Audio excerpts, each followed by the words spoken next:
దేవుని యొక్క వాక్యాన్ని చూసుకుందాం. కీర్తన గ్రంథంలో ఉండి 23వ కీర్తన మొదటి 4 వచనాలు నేను చదువుతాను. కీర్తన గ్రంథంలో నుండి 23వ కీర్తన మొదటి 4 వచనాలు నేను చదువుతాను. యెహోవా నా కాపరి, నాకు లెమ్ము కలగదు. పచ్చక గల చోట్లను ఆయనను పరుండజేయుచున్నాడు. శాంతికరమైన జలముల యొద్ద నన్ను నడిపించుచున్నాడు. నా ప్రాణమునకు ఆయన సేద తీర్చుచున్నాడు. తన నామం బట్టి నీతి మార్గములలో నన్ను నడిపించుచున్నాడు. గాఢంధకారపు లోయలో నేను సంచరించినను ఏ అపాయమునకు భయపడను. నీవు నాకు తోడయ్యుందువు. నీ దుడ్డు కర్రయు నీ దండమును నన్ను ఆదరించును. గత కొన్ని వారములుగా మనము ఈ యొక్క దావీదు రాసినటువంటి 23వ కీర్తన, కాపరిగా దేవుని పెట్టుకొని దావీదు రాసినటువంటి కీర్తన మనం చూసుకుంటున్నాం. యెహోవా నా కాపరి, నాకు లేమి కలగదు. చాలా ప్రాముఖ్యమైనటువంటి కీర్తన, చాలామందికి కంఠస్థం పెట్టినటువంటి కీర్తన. ఇందులో చాలా ప్రాముఖ్యమైనటువంటి విషయాలు ఉంటున్నాయి. నేను చెప్పినట్లుగా కీర్తన 23వ కీర్తన అటువంటిది దావీదు వ్యక్తిగతంగా దేవునితో తనకున్నటువంటి అనుభవాన్ని దావీదు ఇక్కడ రాస్తున్నాడు.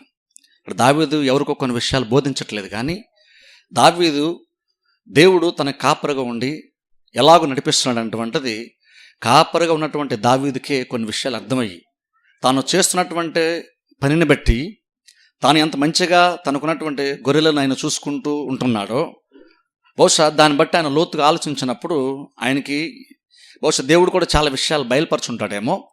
వాటిని బట్టి వెంటనే దావీదు కూడా ఎలా ఊహించుకున్నాడంటే, యెహోవా కాపరిగా ఉన్నాడు కాబట్టి తన జీవితము ఇలాగున సాగుతుంది అనేటువంటి ఒక ఆలోచన, ఒక ప్రేరేపణ దావీదుకు వచ్చింది. అందుకనే దావీదు కీర్తన రాశాడు.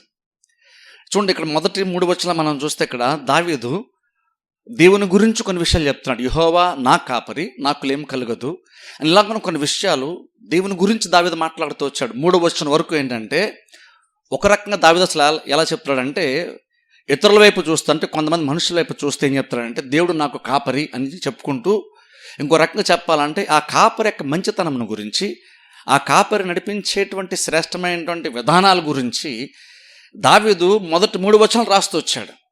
రాస్తూ ఓ రకంగా చెప్పాలంటే, ఆయన కాపరిగా ఉండడం వల్ల తన జీవితం ఎంత శ్రేష్టమైన రీతిలో సాగుతుంది, ఈ లోకంలో ఎంత బెటర్గా ఆయన బ్రతుకుతున్నాడు అనేటువంటిది ఒక రకంగా చెప్పాలంటే దానిని బట్టి ఆయన సంతోషిస్తూ దేవుని బట్టి అతిశయపడుతూ రాసినటువంటి వచనాలుగా అక్కడ మనం చూస్తాం. అంటే కొంతమంది చెప్తున్నట్లుగా, అంటే ఎలాగంటే ఓ రకంగా దావీదును గొర్రెగా మనం చూసుకుంటే, దేవుని యొక్క మందలో దావీదు ఒక గొర్రెగా తీసుకుంటే, పక్కన ఉన్నటువంటి వేరే మందల వైపు లేదా వేరే గొర్రెల వైపు చూస్తూ ఒక రకంగా చెప్తానంటే, చూడండి నేను ఎంత బాగున్నానంటే ఆయన నాకు కాపరిగా ఉన్నాడు కాబట్టి నేను ఇంత బాగున్నాను అన్నట్లుగా ఒక రకంగా అతిశయపడుతూ సంతోషిస్తూ, ఆ మంచి కాపరి తనకు కాపరిగా ఉన్నందుకు గర్వపడుతూ ఒక రకంగా 10 మందికి తాను చెప్పుకుంటున్నాడు. తాను నడిపిస్తున్నటువంటి కాపరి, అంటే తనను నడిపిస్తున్నటువంటి కాపరి ఎంత మంచివాడో, ఆయన ఏ రీతి నడిపిస్తున్నాడో సంతోషిస్తూ ఇతరులకు చెప్తున్నట్లుగా రాశాడు మొదటి 3 వచనాలు. కానీ 4వ వచనంకి వచ్చేసరికి ఎవరికో చెప్తుంటే రాయట్లేదు. మీరు గమనిస్తే 4వ వచనం నేరుగా ఆయన దేవునితోనే మాట్లాడుతున్న బైబిల్ మనం చూస్తున్నాం. ఒకసారి చదువుతాను చూడండి, మీరు గమనించండి. గాఢాంధకారపు లోయల్లో నేను సంచరించినను ఏ అపాయమునకు భయపడను అంటూ చూడండి, నీవు నాకు తోడయ్యుందువు. అక్కడ చూడండి, నీవు అన్న మాట వాడు అక్కడ యెహోవా నాకు తోడై ఉంటాడు అన్నాడు అనుకోండి, వేరే వాళ్ళు ఎవరికో దేవుని గురించి చెప్తున్నాడని మనం అనుకుంటాం. కానీ 4వ వచనంలో వచ్చేసరికి బహుశా దావీదు ఇంకా బహుశా ఆత్మచేత నింపబడ్డాడో ఏమో తెలియదు, లేదా దేవుని సన్నిధిని చాలా వ్యక్తిగతంగా పర్సనల్గా కొంచెం లోతుగా అనుభవించడం మరి తెలియదు. కానీ నేను అనుకుంటాను ఆ సంబోధించే విధానము నీవు అన్న మాటను బట్టి ఏంటంటే, ఆ రాస్తూ ఎక్కడో దగ్గర మధ్యలో ఏమైందంటే, అక్షరాలా దేవుడే తన ముందు దర్శించినట్లుగా దావీదు ఆత్మలో బహుశా అనుభవించుంటాడేమో. అందుకని ఇంతకుముందేమో దేవుడు ఏంటి అయి ఉన్నాడు, దేవుడు ఎలా నడిపిస్తున్నాడు అని రాసినటువంటి వ్యక్తి ఇప్పుడు సడన్గా నీవు అని సంబోధించడం బైబిల్ మనం చూస్తున్నాం. సంబోధిస్తానంటే దేవునితోనే ఇప్పుడు మాట్లాడుతున్నాడు. ఇప్పుడు చూడండి, అది చాలా ప్రాముఖ్యం. మనం దేవుని గురించి మనం ఏమనుకుంటున్నాము అనేటువంటిది చాలా వరకు మంచి విషయమే. కానీ క్రైస్తవ జీవితంలో కొంతకాలము మనము దేవునిలో కొనసాగుతున్నామన్నప్పుడు, దేవుని యొక్క వాక్యాన్ని తెలుసుకుంటూ ఉన్నామన్నప్పుడు, ఇక దేవుడు నీకేంటంటే కాదు, నువ్వు యాక్చువల్గా ఏ స్థితిలోనికి వెళ్తే అది నీకు ఇంకా బెటర్గా ఉంటుంది, తృప్తిగా ఉంటుందంటే ఒకసారికి అక్షరాలు నువ్వు దేవుణ్ణి చూడగలిగే స్థితిలో నువ్వు ఉండాలి. నువ్వు మాట్లాడేటప్పుడు దేవుని గురించి నువ్వు మాట్లాడడం కాదు, దేవునితోనే మాట్లాడడం. ఇప్పుడు చూడండి, ఇది చాలా ఇంపార్టెంట్. ఇక్కడ ఊరిని ఇక్కడ ఏదో మీరు లాంగ్వేజ్ని చూడకండి. ఇక్కడ ఊరిని ఏదో నీవు అని రాశాడు అని కాదు. అక్కడ వాళ్ళు ఎందుకు రాసి ఉంటాడు? దేవుడు అదృశ్యుడు, దేవుడు ఆత్మ ఉన్నాడు, అయినను ఎందుకు ఇలా రాశాడు? మొదటి 3 వచనం అలా రాసినటువంటి దావీదు 4వ వచనంకి వచ్చేసరికి ఎందుకు నీవు నాకు తోడయ్యందు అన్న మాట ఎందుకన్నాడు అంటే, బహుశా దావీదు దేవుణ్ణే నేరుగా చూస్తున్నాడు. ఎంతమంది ఎవరినో చూస్తూ దేవుని గురించి మాట్లాడాడు. ఆయన నా కాపరిగా ఉన్నాడు కాబట్టి నా స్థితి ఇది అని మాట్లాడుతూ వచ్చినటువంటి దావీదు ఇక 4వ వచనంకి వచ్చేసరికి దేవునితోనే మాట్లాడడం స్టార్ట్ చేశాడు. ఇప్పుడు చూడండి, 4వ వచనం చాలా ఇంపార్టెంట్. ఈరోజు 4వ వచనంలోనే కొన్ని విషయాలు మనం చూద్దాం. చూడండి, దావీదు అంటున్నాడు, గాఢాంధకారపు లోయల్లో నేను సంచరించినను ఏ అపాయమునకు భయపడను. గాఢాంధకారపు లోయల్లో నేను సంచరించినను ఏ అపాయమునకు నేను భయపడను. ఎందుకు భయపడ్డంటాడు అంటున్నాడు, నీవు నాకు తోడయ్యుందువు, నీ దుడ్డు కర్రయు నీ దండము నన్ను ఆదరించును. ఇప్పుడు చూడండి, అది సెకండ్ దుడ్డు కర్ర వరకు ఈరోజు మనం చూసుకుంటాం, దండము నెక్స్ట్ వీక్ నేను చెప్తాను. కానీ ఇక్కడ మాట్లాడుతూ గాఢాంధకారపు లోయల్లో నేను సంచరించిన అంటున్నాడు. ఇప్పుడు చూడండి, ఇది కూడా మరలా ఒకసారి మనం కాపరి గొర్రెల రిలేషన్షిప్లోకి మనం వెళ్తే కానీ మనకి విషయం అర్థం కాదు. ఏంటంటే ఇక్కడ కొన్ని సందర్భంలో కాపరిగా గొర్రెలు నడిపిస్తూ గొర్రె లెక్క మంచి చెడు చూసుకున్నటువంటి సందర్భాలు, కొన్ని సందర్భాలు ఏం జరుగుతుందంటే, నార్మల్గా కాపరి ఏం చేస్తాడు, డైలీగా ఏం చేసేటువంటి బాధ్యత అంటే, కాపరి ఏం చేస్తాడంటే ఉదయం లేచిన తర్వాత ఆయన అనుకున్నటువంటి ఒక చోటకి, సహజంగా పచ్చుకున్నటువంటి చోటకి కాపరి తన గొర్రెలు నడిపిస్తూ ఉంటాడు. అది జనరల్గా సహజంగా న్యాచురల్గా ఎప్పుడు కూడా తరచుగా చేస్తూ వస్తున్నటువంటి సందర్భం అది. వదిలేసిన తర్వాత ఎప్పుడు ఏం చేస్తాడంటే గొర్రెలన్నింటినీ తీసుకొని వాటిని నడిపిస్తూ పచ్చుకున్న చోటకి తీసుకుని వెళ్తాడు, జలంలో ఉన్న చోటకి తీసుకుని వెళ్తాడు, మరలా తీసుకొచ్చి దొడ్లో వాటిని ఉంచుతాడు, తిరిగి తీసుకొచ్చేస్తాడు. ఇది జనరల్గా జరుగుతుంటుంది. కానీ ఎంతమంది చెప్పని చూస్తారా, గొర్రెలు తరచుగా మేస్తూ ఉంటున్నప్పుడు ఏమవుతుందంటే కొన్నిసార్లు అవి మేత మేసని కాబట్టి ఇప్పుడు నెక్స్ట్ డే మరలా అదే స్పాట్కి తీసుకెళ్ళడానికి కుదరదు. ఎందుకంటే అక్కడ నిన్న వెళ్ళినప్పుడు ఆ చోట మొత్తం గడ్డంతా మేసేసినాయి కాబట్టి ఇప్పుడు అక్కడ మరలా మేత దొరకదు. కాబట్టి ఇప్పుడు కొత్త ప్లేస్కి తీసుకుని వెళ్ళాలి. నిన్న వెళ్ళినటువంటి చోటు కాకుండా ఇప్పుడు కొత్తగా వేరే ప్లేస్కి తీసుకుని వెళ్ళాలి. అలాంటి సందర్భాలు కూడా కొన్నిసార్లు వస్తాయి. కానీ ఇంకా కొన్ని సందర్భాల్లో ఇలాగ కొత్త ప్లేస్కి వెళ్ళడం అంటేది ఇది ఎంత ఎక్స్ట్రీమ్గా ఉంటుందంటే, అంటే ఎంతగా అసలు సంపూర్ణంగా కొత్త ప్రాంతానికి వెళ్ళాల్సి వస్తుందంటే, చాలా సందర్భాలు ఏంటంటే ఇప్పుడు వేసవి లాంటి సీజన్స్ వచ్చినప్పుడు, ఒకవేళ వేసవికాలం లాంటి సీజన్స్ వస్తే చాలా సందర్భంలో గడ్డి ప్రతి చోట తరచుగా దొరకదు. ఇంతకుముందు కొత్త ప్లేస్కి కాపరి నడిపించేటప్పుడు ఏంటంటే అవి గడ్డి దొరక కాదు, ఇవి గడ్డి మేసేసినాయి కాబట్టి అక్కడ ఇంకా గడ్డి లేదు కాబట్టి దాని పక్కనే కొంచెం ముందుకు తీసుకెళ్ళి నడిపిస్తాడు కాపరి. నిన్న ఒక చోట అవి మేత మేసేసిన తర్వాత ఇప్పుడు కొత్త ప్లేస్ తీసుకెళ్తున్నాడు. కానీ ఇది మరీ అంత కొత్త ప్లేస్ ఏమి కాదు, ఎందుకంటే నిన్న తీసుకెళ్ళిన దాని వరకు దాదాపు తీసుకెళ్తాడు. అక్కడి నుంచి కొంచెం ముందుకు తీసుకెళ్ళి అక్కడ మేతను మేస్తాయి గొర్రెలు. అలా కొంచెం కొత్త ప్లేస్కి అక్కడ తీసుకెళ్తాడు. కానీ కొన్ని కాలాల పాటు కొన్ని సందర్భాల్లో, ముఖ్యంగా వేసవి లాంటి సందర్భాలు వచ్చినప్పుడు ఏం జరుగుతుందంటే అసలు పచ్చిక నార్మల్గా తనకు అందుబాటులో ఉండేటువంటి చోట పచ్చిక నార్మల్గా దొరకదు. ఇప్పుడు గొర్రెలకు కానీ పచ్చిక ఇప్పుడు దొరకాలి అంటే, నడిపించాలి అంటే కాపరి కంప్లీట్గా చాలా దూర ప్రాంతాలకు తీసుకెళ్లాల్సిన పరిస్థితి వస్తుంది. ఇప్పుడు ఎంత దూరం తీసుకెళ్ళాల్సి వస్తుంది అంటే అది నార్మల్గా కాపర్ కూడా అంతగా తెలియనటువంటి ఒక ప్లేసెస్ అది. అంటే రొక్కటి చెప్పాలంటే తను సహజంగా ఉండేటువంటి ప్లేస్ కాకుండా కొన్నిసార్లు ఎంత దూరం వెళ్ళాల్సి వస్తుందంటే అది యాక్చువల్గా లోయగుండా వెళ్ళి అవతలకు వెళ్తే తప్ప పచ్చిక దొరకనటువంటి ప్లేసెస్ కొన్ని సందర్భాల్లో ఉంటాయంట. కాలాన్ని బట్టి ఎక్కువ శాతం ఏంటంటే వేసవి కాలం లాంటి సందర్భాలు వచ్చినప్పుడు పచ్చిక అన్ని చోట్ల దొరకదు. కాబట్టి బాగా సుదీర ప్రాంతాలకు కాపరి నడిపించాల్సి వస్తుంది. చాలా సందర్భంలో ట్రావెలింగ్కి ఎక్కువ టైం పడుతుందంట. పచ్చుకున్న చోట నడిపించడానికి ఇంతకు ముందు కంటే ఇప్పుడు కొంచెం ఎక్కువ సమయం పడుతుంది అక్కడ తీసుకుని వెళ్ళడానికి ఆ స్పాట్కి. అయితే నార్మల్గా ఏంటంటే అంత సుదీర్ఘ ప్రయాణం ఉంటుంది కాబట్టి అంత ప్రయాణంలో నార్మల్గా ఏంటంటే రకరకాల ప్రాంతాలు దాటుకుంటూ వెళ్ళాల్సి వస్తుంది. అలా రకరకాల ప్రాంతాలు దాటుకుంటూ వెళ్ళే సందర్భాల్లో ఏంటంటే కొన్ని సందర్భాలు ఎలాంటి పరిస్థితుల్లో గుండా కాపరి గొర్రెలను తీసుకెళ్లాల్సిన పరిస్థితి వస్తుందంటే అవి లోయల గుండా తీసుకుని వెళ్ళాలి. అంటే అర్థం ఏంటంటే లోయల్లోంచి వెళ్తే అవతలకి వెళ్ళాలి. బహుశా లోయలోంచి ఆ కొండ ప్రాంతానికి వెళ్తే ఆ కొండ ప్రాంతం మీద పచ్చిక గొర్రెలకు దొరుకుతుంది. కాబట్టి ఆ కొండపైకి తీసుకుని వెళ్ళాలంటే లోయ గుండా వెళ్ళాల్సిన పరిస్థితి వస్తుంది. బేసిక్గా యెరూషలేం పట్టణంలో ఏంటి ఎక్కువగా కొండలు ఉండేటువంటి ప్రాంతము. యెరూషలేం పట్టణం బేసిక్ ఎక్కువ కొండలు ఎక్కువ ఉంటాయి. అందుకని చూడండి, ఈ రోజుల్లో కూడా చూడండి ఇజ్రాయెల్ దేశం గురించి, ఆ దేశం ఎందుకు కాపాడబడుతున్న, శత్రులు అంత ఈజీ ఎందుకు అటాక్ చేయలేరంటే యెరూషలేం చుట్టూ పర్వతాలు ఉన్నాయి. బైబిల్ కూడా చెప్తున్నటువంటి మాట. కాబట్టి చుట్టూ పర్వతాలు ఉండే అర్థం ఏంటంటే ఖచ్చితంగా దాని పక్కనే లోయ కూడా ఖచ్చితంగా ఉంటుంది. కాబట్టి ఇప్పుడు ఏంటంటే ఆ లోయ గుండా కాపరి పచ్చికున్న చోటు తీసుకెళ్ళాలంటే లోయ గుండా తీసుకుని వెళ్ళాలి. ఇదేదో జస్ట్ ఏంటంటే ఏదో ఒక చిన్న ప్రాంతం కాదు. జస్ట్ ఒకసారి ఊహించుకోండి, తను ఇంతకుముందు గడ్డి మేసేసి ఇప్పుడు ఆ ప్లేస్ లేదు, చాలా సుదీర్ఘ ప్రయాణం చేసి చివరికి ఒక లోయ దగ్గరకు వచ్చి ఆ లోయను దాటుకొని కొండ మీదకి వెళ్ళాలి. ఇదేంటంటే ఒక రకంగా చెప్పండి, చాలా ప్రయాసంతో కూడినటువంటి ఒక కార్యము. అయితే ఇందులో ప్రాబ్లం ఏంటి? ఇందులో కేవలం ప్రయాసం ఉంది, ఇందులో కష్టం ఉందనే కాదు. లోయ గుండా వెళ్తున్నప్పుడు బేసిక్గా ఆ సందర్భాలు ఏంటంటే ఆ రోజులు ఏంటంటే చెట్లు కూడా ఎక్కువ ఉంటాయి కాబట్టి నార్మల్గా కొన్ని సందర్భాలు ఏంటంటే అది ఆ లోయ ప్రాంతం అంటే బహుశా సన్లైట్ కానీ ఎక్కువ రాకపోతే, అంటే చెట్లు లాంటివి ఎక్కువ అనుకుంటే సన్లైట్ రాకపోతే అది చీకటిగా ఉంటుంది. ఇప్పుడు నార్మల్ ఎప్పుడైతే చీకటిగా ఒక ప్రాంతం ఉంటుందో లేదా లైటింగ్ తక్కువ ఉంటుందో, సన్ రేస్ అనేటువంటిది ఎప్పుడైతే సూర్యకిరణాలు నేరుగా పడవో అక్కడ చాలా ప్రమాదాలు పొంచున్నటువంటి స్థితి అక్కడ ఉంటుంది. ఇప్పుడు అందుకని చూడండి, లోయ ప్రాంతం అటువంటిది నార్మల్గా ఏంటంటే కాపరులు కొంచెం అలర్ట్గా ఉండాల్సిన సందర్భము. అది మాత్రమే కదా, గొర్రెలు కూడా చాలా అది ఇబ్బంది కలిగించిన పరిస్థితి. అది కాపురున్నాడు, కానీ ప్రాబ్లం ఏంటంటే కాపురున్నప్పుడు కూడా అది గాఢాంధకారపు లోయ. ఇది కేవలం లోయ కాదు, అంధకారపు లోయ అని బైబిల్ మనం చూస్తున్నాం.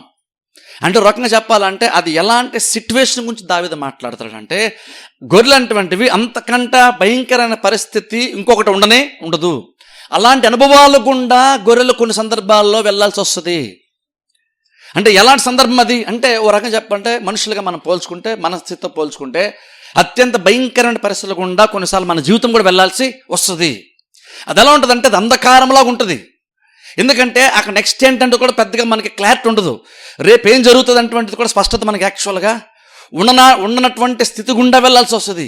ఇది కేవలం లోయ కాదు, గాఢాంధకారపు లోయ. గాఢాంధకారం అని అంటే అర్థం ఏంటంటే అది జస్ట్ ఏదో అంధకారం ఉంది, చీకటి ఉందని కాదు. గాఢాంధకారం అంటే అర్థం ఇంకా బాగా చీకటితో ఉన్నటువంటి ప్రాంతము. అలాంటి ప్రాంతాలు గుండా కొన్నిసార్లు గొర్రెలు వెళ్ళాల్సి వస్తుంది. అలాంటి సిచ్యువేషన్ గురించి ఇక్కడ దావీదు మాట్లాడుతున్నాడు. ఇప్పుడు చూడండి చాలా సందర్భంలో మనం కూడా కొన్నిసార్లు చిన్నవి అంటే అంతకుముందు చెప్పినట్టు చూసారు, అక్కడ పచ్చుకున్న చోటుకు నడిపిస్తాడు, శాంతికరమైన జలబద్ధ నడిపిస్తాడని చెప్తున్నప్పుడు అంతకుముందు అక్కడ గడ్డి తినేసి కాబట్టి వేరే ప్రాంతంకి తీసుకెళ్తున్నాడు. అది కొంచెం కొత్త ప్రాంతం కాబట్టి అంతే పెద్దగా భయపడాల్సిన పని లేదు. కానీ ఇప్పుడు ఎక్కడైతే దావీదు 4 వచనాలు మాడుతూ గాఢాంధకారం అన్నాడో, ఇది నిజంగానే అత్యంత ప్రమాదకరం ఏంటంటే ఒక డేంజరస్ ప్లేస్ అని చెప్పొచ్చు. ఇది దీనికి మించినటువంటి ప్రమాదం అటువంటిది గొర్రెల లైఫ్లో ఉండదు. అంటే ఒక రకంగా చెప్పాలంటే మనిషిగా నువ్వు ఎక్కువ భయపడేటువంటి చోట, ఎక్కువ దిగులు పడేటువంటి, ఎక్కువగా చింతపడేటువంటి లాంటి సిచ్యువేషన్స్ కూడా కొన్నిసార్లు మన లైఫ్ కూడా వెళ్తూ ఉంటుంది. నార్మల్ చిన్న అనుకోండి మనం బాగానే హ్యాండిల్ చేసేస్తాం. చిన్న ప్రాబ్లమ్స్ వచ్చినప్పుడు బాగానే హ్యాండిల్ అది మనకి పెద్దగా ఇబ్బంది అనిపించదు. కానీ కొన్ని సందర్భాలు అంటే ఒక సీజనే ఉంటుంది మన లైఫ్లో.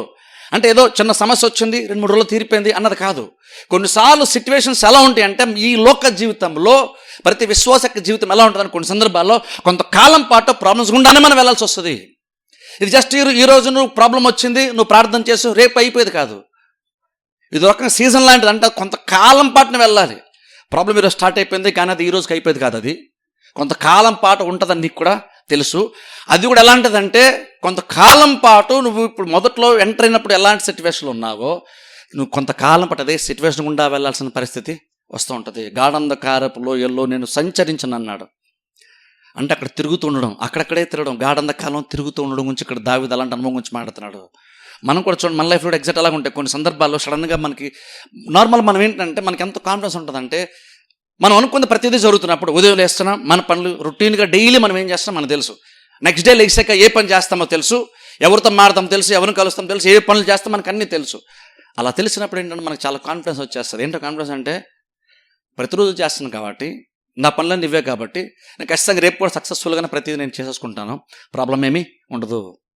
ఎందుకంటే కొన్ని సంవత్సరాల పాటు నువ్వు అలాగనే ప్రతిదీ చేసుకుంటూ వెళ్తున్నావు, అదే చేయాల్సి కూడా వస్తుంది. పెద్దగా అంతకు మించినటువంటి పెద్దగా నువ్వు ఎక్స్ట్రాగా చేయాల్సిన అవసరాలు ఏమీ లేవు, ఇబ్బందులు ఏమీ లేవు. కాబట్టి అలా కొంతకాలం దేవుని కృపను బట్టి నడవబడుతూ మనం నడుస్తూ ఉన్నప్పుడు, కాపురం మనం నడిపిస్తున్నప్పుడు ఎలాంటి కాన్ఫిడెన్స్ మనకు వచ్చేస్తుంది అంటే నేను ఏదైనా సరే నేను హ్యాండిల్ చేసుకోగలను కొన్నిసార్లు మనం అనుకుంటుంటాం. ఇప్పుడు చూడండి, కొన్ని సందర్భాల్లో దేవుని కృపను మనం సరిగ్గా అర్థం చేసుకోకపోతే, దేవుడి కృప ద్వారా కొన్ని మన జీవితంలో కార్యాలు కంటిన్యూగా జరిగిస్తున్నప్పుడు మనుషులంగా మనం ఎలాంటి నమ్మకంలోకి వెళ్ళిపోతామంటే ఇదంతా నా సామర్థ్యము, నా బలము అనుకుంటాం కొన్నిసార్లు.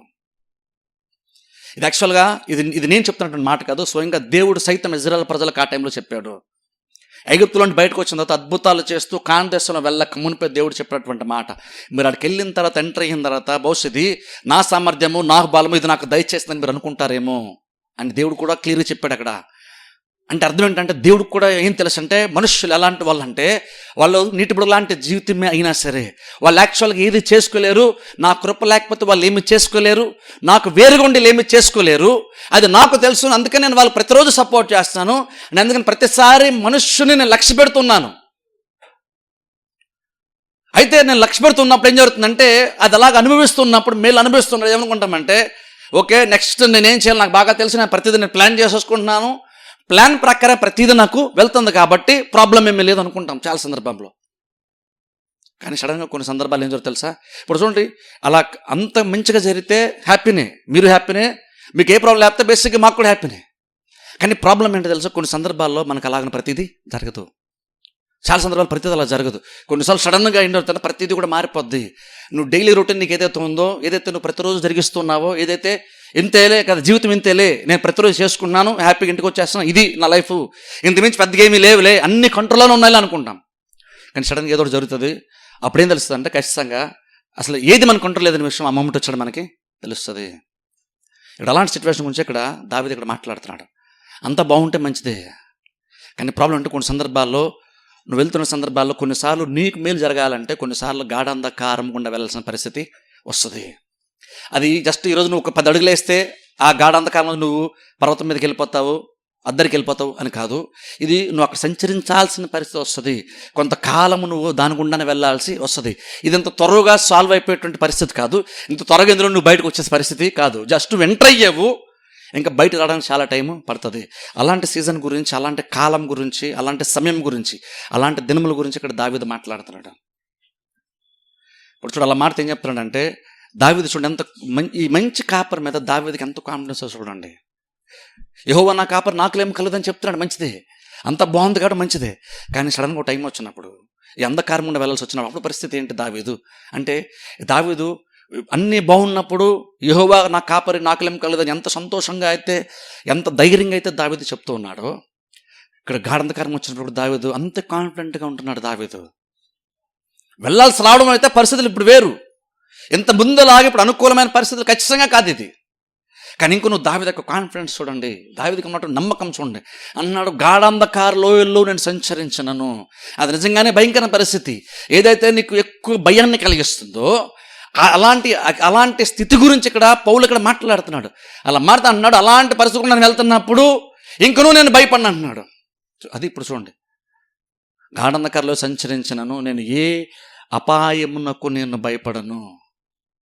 నార్మల్గా గొర్రెలు ఆ టైంలో ఏం చేస్తాడు, నార్మల్ సహజంగానే అవి కూడా ఏం చేస్తాయి, కాపలు కూడా ఏం చేస్తారంటే అలాంటి అంధకారం ఉండి వెళ్తున్నప్పుడు గొర్రెలు కూడా నార్మల్గా ఏం చేస్తారంటే అది గాఢంధకారము, చీకటి, పెద్దగా ఏది క్లారిటీ లేనటువంటి సందర్భాలు కాబట్టి గొర్రెలు కూడా అవి ఏం చేస్తాయంటే ఆటోమేటిక్గా ఆ సందర్భం వచ్చినట్ట అవి కాపరి చాలా దగ్గరగా నడుస్తూ ఉంటాయి అంట. అవి ఆ సందర్భం వచ్చినప్పుడు గొర్రెలకు నార్మల్గా ఏం చేస్తాయంటే ఇది నిజంగా భయపెట్టేటువంటి సందర్భం కాబట్టి అవి యాక్చువల్ ఆ టైంలో ఏం చేస్తాయంట కాపరికి వీళ్ళంత దగ్గర నడిచే ప్రయత్నం చేస్తుంటాయంట. ఎందుకంటే అవి కాపరికి ఎంత దగ్గరగా ఉంటాయో ప్రాబ్లమ్స్కి, ప్రమాదాలకి అంత దూరంగా ఉంటున్నట్టు. ఇప్పుడు నిజంగా అర్థం చేసుకోవడం చాలా ఇంపార్టెంట్. మనం దేవుని దగ్గరగా జరగాలి అంటే, మనం దేవుళ్ళు సాగాలంటే, లేదా దేవుని దగ్గరికి మనం ఉండాలి, కానీ సహజంగా మనం తరచుగా మనం దేవునికి దగ్గరగా నడుస్తూ ఉండాలి, బ్రతుకుతూ ఉండాలంటే అది మనం ఏదో దేవుడికి ఏదో ఫేవర్ చేసేస్తామేమో అనుకుంటారు చాలామంది. నువ్వు కాపరి దగ్గర నడుస్తూ ఉంటావు, నువ్వు కాపరికి ఏదో ఫేవర్ చేసేయట్లేదు. నువ్వు దగ్గర నడుస్తున్నావు కాబట్టి, నువ్వు కాపరి దగ్గరగా ఉన్నావు కాబట్టి కాపరి నిన్ను బట్టి హ్యాపీ ఫీల్ అయిపోతాడు, కాపరికి బాగుంటుంది నేను దగ్గర నడిస్తే అని కాదు. చాలా సందర్భంలో క్రిస్టియన్ లైఫ్లో మనం ఏమనుకుంటామంటే, నేను తరచుగా దేవుని దగ్గరగా జరిగితే, తరచుగా నేను చర్చికి వెళ్తూ తరచుగా కార్యాలు చేస్తుంటే దేవుడు హ్యాపీ ఫీల్ అవుతాడు అనుకుంటాం. అఫ్కోర్స్ దేవుడు సంతోషిస్తే మంచిదే, నిన్ను బట్టి దేవుడు సంతోషిస్తే నిజంగా అది కూడా ఒక రకంగా ధన్యకరమైన స్థితి.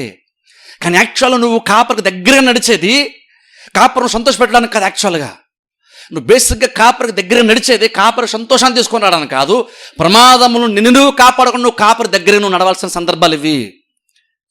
కానీ ప్రాబ్లం చాలా సందర్భంలో కొన్ని గొర్రెలు ఇలా కూడా చేయవు. అంటే నేను చెప్పేది మందు గురించి చెప్తున్నాను, మనమే కాదు, బహుశా గొర్రెలు కూడా కొన్ని సందర్భాల్లో అవి అంధకారమైన సరే అక్కడ ఎంత ప్రమాదం ఉందో అవి కాపరికి తెలుస్తుంది. కానీ చాలా సందర్భంలో గొర్రెలు కూడా కొన్నిసార్లు తెలియవు. ఎందుకంటే అవి యాక్చువల్గా పచ్చి కోసం వెళ్తున్నాయి కాబట్టి, అవి పచ్చి కోసం వెళ్తున్నప్పుడు బహుశా వెళ్తున్న దారిలోనే ఎక్కడైనా అటు ఇటు పచ్చిక దొరుకుతుందేమంటువంటి ఒక ఆలోచన కూడా కొన్ని సందర్భాలు అట్లకి వస్తూ ఉంటుంది. ఎంత ప్రమాదం పొంచుందో అట్లా అర్థం కాదు. బహుశా ఈ దారి గుండా వెళ్తున్నప్పుడు కాపరి కూడా వాటిని మేము దగ్గరకు తీసుకొని నడిపించే ప్రయత్నం చేస్తున్నాడు. కొన్నిసార్లు ఏమనుకుంటాం అంటే కాపరి మరి నాకు ఫ్రీడమ్ ఇవ్వట్లేదు అనుకుంటాయి గొర్రెలు కూడా. గొర్రెలు ఏమనుకుంటాయంటే కాపరి మమ్మల్ని బాగా దగ్గర లాగేస్తున్నాడు, మరి మాకు ఎక్కువ ఒత్తిడి తీసుకొస్తున్నాడు, తన దగ్గర ఎక్కువ లాగేసుకుంటున్నాడు, మాకు ఇవ్వాల్సిన ఫ్రీడమ్ మాకు ఇవ్వట్లేదని గొర్రెలు కూడా అనుకుంటే చాలా సందర్భాల్లో. కానీ యాక్చువల్గా ఈ మంచి కాపరి ఏం చేసే ప్రయత్నం చేస్తాడంటే అక్కడ నీకు యాక్చువల్గా అక్కడ ఇష్యూ యాక్చువల్గా ఫ్రీడము కాదు, అక్కడ ఇష్యూ నీకు ఉండాల్సిన స్వాతంత్రం కాదు, నీకుండే హక్కు కాదు అక్కడ యాక్చువల్ కావాల్సింది. ఏంటంటే అక్కడ నీ హక్కు నిన్ను పాడు చేస్తుంది. అక్కడ ఈ సిచ్యువేషన్లో ఇలాంటి సందర్భంలో నీకున్నటువంటి స్వాతంత్రం నిన్ను పాడు చేస్తుంది. అందుకు దేవుడు కూడా ఏం చేస్తాడంటే యాక్చువల్గా నీకు ఇంతకుముందు ఇచ్చినంత ఆ ఫ్రీడమ్ ఇప్పుడు నీకు ఇవ్వకుండా ఇప్పుడు ఏం చేస్తాడంటే కాపరి నిన్ను దగ్గర లాక్కునే ప్రయత్నం కాపరి చేస్తాడు. అలా దగ్గర లాక్కోవడానికి కాపరి దుడ్డు కరెంట్ వంటిది కూడా వాడతాడు. ఇంకా నేను ఒక 10 నిమిషాలు దాని గురించి కూడా చెప్తాను. కాపరి యాక్చువల్ ఆ సందర్భంలో ఎక్స్పెక్ట్ చేస్తాడు అంటే నువ్వు తన దగ్గరకు రావాలని ఎక్స్పెక్ట్ చేస్తాడు. ఎందుకని నువ్వు తనకు ఎంత దగ్గరగా ఉంటావో అంతగా నువ్వు ప్రమాదం దూరంగా ఉంటావు. నువ్వు తన దగ్గరగా ఉన్నప్పుడు ఒకవేళ ప్రమాదం వచ్చినా సరే నువ్వు భయపడాల్సిన పరిస్థితి ఉండదు. ఎందుకు ఉండదంటే నువ్వు కాపరికి అందుబాటులో ఉన్నావు. ఏదైనా ప్రాబ్లం వచ్చినప్పుడు కాపరి ప్రతిదీ కూడా చూసుకుంటాడు. ఎందుకంటే అక్కడ దుడ్డు కర్ర దండం గురించి మాట్లాడుతున్నాడు దావీదు. అవేం చేస్తాయంటే అవి మనుషులు లేదా మనలను అవి ఆదరిస్తాయి. అందుకే ఈ సందర్భంలో గాఢంధకార సిచ్యువేషన్ మన లైఫ్లో కూడా వచ్చినప్పుడు ఏం చేయడం నేర్చుకోవాలి తెలుసా? అప్పుడు ప్రాబ్లం వచ్చిందని చెప్పేసి ప్రాబ్లమ్ సాల్వ్ చేసుకోవడం ఆలోచించకూడదు. నిజంగా కనుక నీకు ప్రాబ్లమ్ సాల్వ్ అవ్వాలనుకుంటే, నువ్వు ధైర్యంగా నీకు నిజంగా రావాలనుకుంటే, నువ్వు గాఢంధకారంలో వెళ్తున్నప్పుడు ఎప్పటికంటే నీ లైఫ్లో ఎప్పటికంటే ఇంకా ఎక్కువగా నువ్వు దేవుళ్ళలో సాగడం చాలా చాలా ఇంపార్టెంట్. ఈ సందర్భం చాలా ఇంపార్టెంట్. ఎందుకంటే నీకు ఇలాగ తప్ప నీకు వేరే ఏ రీతిలో కూడా ప్రాబ్లం సాల్వ్ అయ్యే ఛాన్సే లేదు. నీకు ధైర్యం రావాలంటే నిన్ను భయపెట్టేటువంటి కార్యం చూసి కూడా నువ్వు ఫేస్ చేస్తూ కూడా నువ్వు చీకట్లు ఉంటూ కూడా నేను దేనికి భయపడినంత నువ్వు ధైర్యంగా ఉండాలంటే ఏదైనా చెప్పేది సిచ్యువేషన్ మారేంత ధైర్యం గురించి నువ్వు చెప్పడం కాదు, నువ్వు ధైర్యంగా మాట్లాడడం కాదు, గాఢంధకారపు లోయలుగుండా వెళ్తూ కూడా నువ్వు ధైర్యంగా గురించి మాట్లాడుతున్నావు. ఆ ధైర్యం కాపురంలోనికి వస్తుంది. అది సహజంగా న్యాచురల్గా నీకు నాకు మనం జనరల్గా మనం ధైర్యవంతులం కాబట్టి నీకు ధైర్యం రాదు. ప్రాబ్లం ఏంటంటే అన్నీ బాగున్నప్పుడు ఏంటంటే మనం ఏమనుకుంటామంటే నేను ఏదైనా సరే చాలా ఈజీగా నేను ఫేస్ చేయగలుగుతాను అనే కాన్ఫిడెన్స్లో జనరల్గా మనుషులు మనం వెళ్ళిపోతుంటాం. కానీ ఏమంటుంది తెలుసా, నేను ఎప్పుడైతే నిజంగా ఆ మూమెంట్లోకి వెళ్ళి ఎప్పుడైతే నా లైఫ్ని ఖచ్చితంగా ప్రతిదీ నేను ప్లాన్ చేసుకున్నాను, ప్రతిదీ ప్లాన్ ప్రకారం జరిగిపోతే ఎప్పుడైతే నేను అనుకుంటావు ఖచ్చితంగా చెప్తున్నాను, అతి త్వరలోనే నీ ప్లాన్ ఖచ్చితంగా డిస్టర్బ్ అయ్యే తీరుతుంది. ప్రతిదీ నీ కంట్రోల్లో ఉంటే మంచిదే.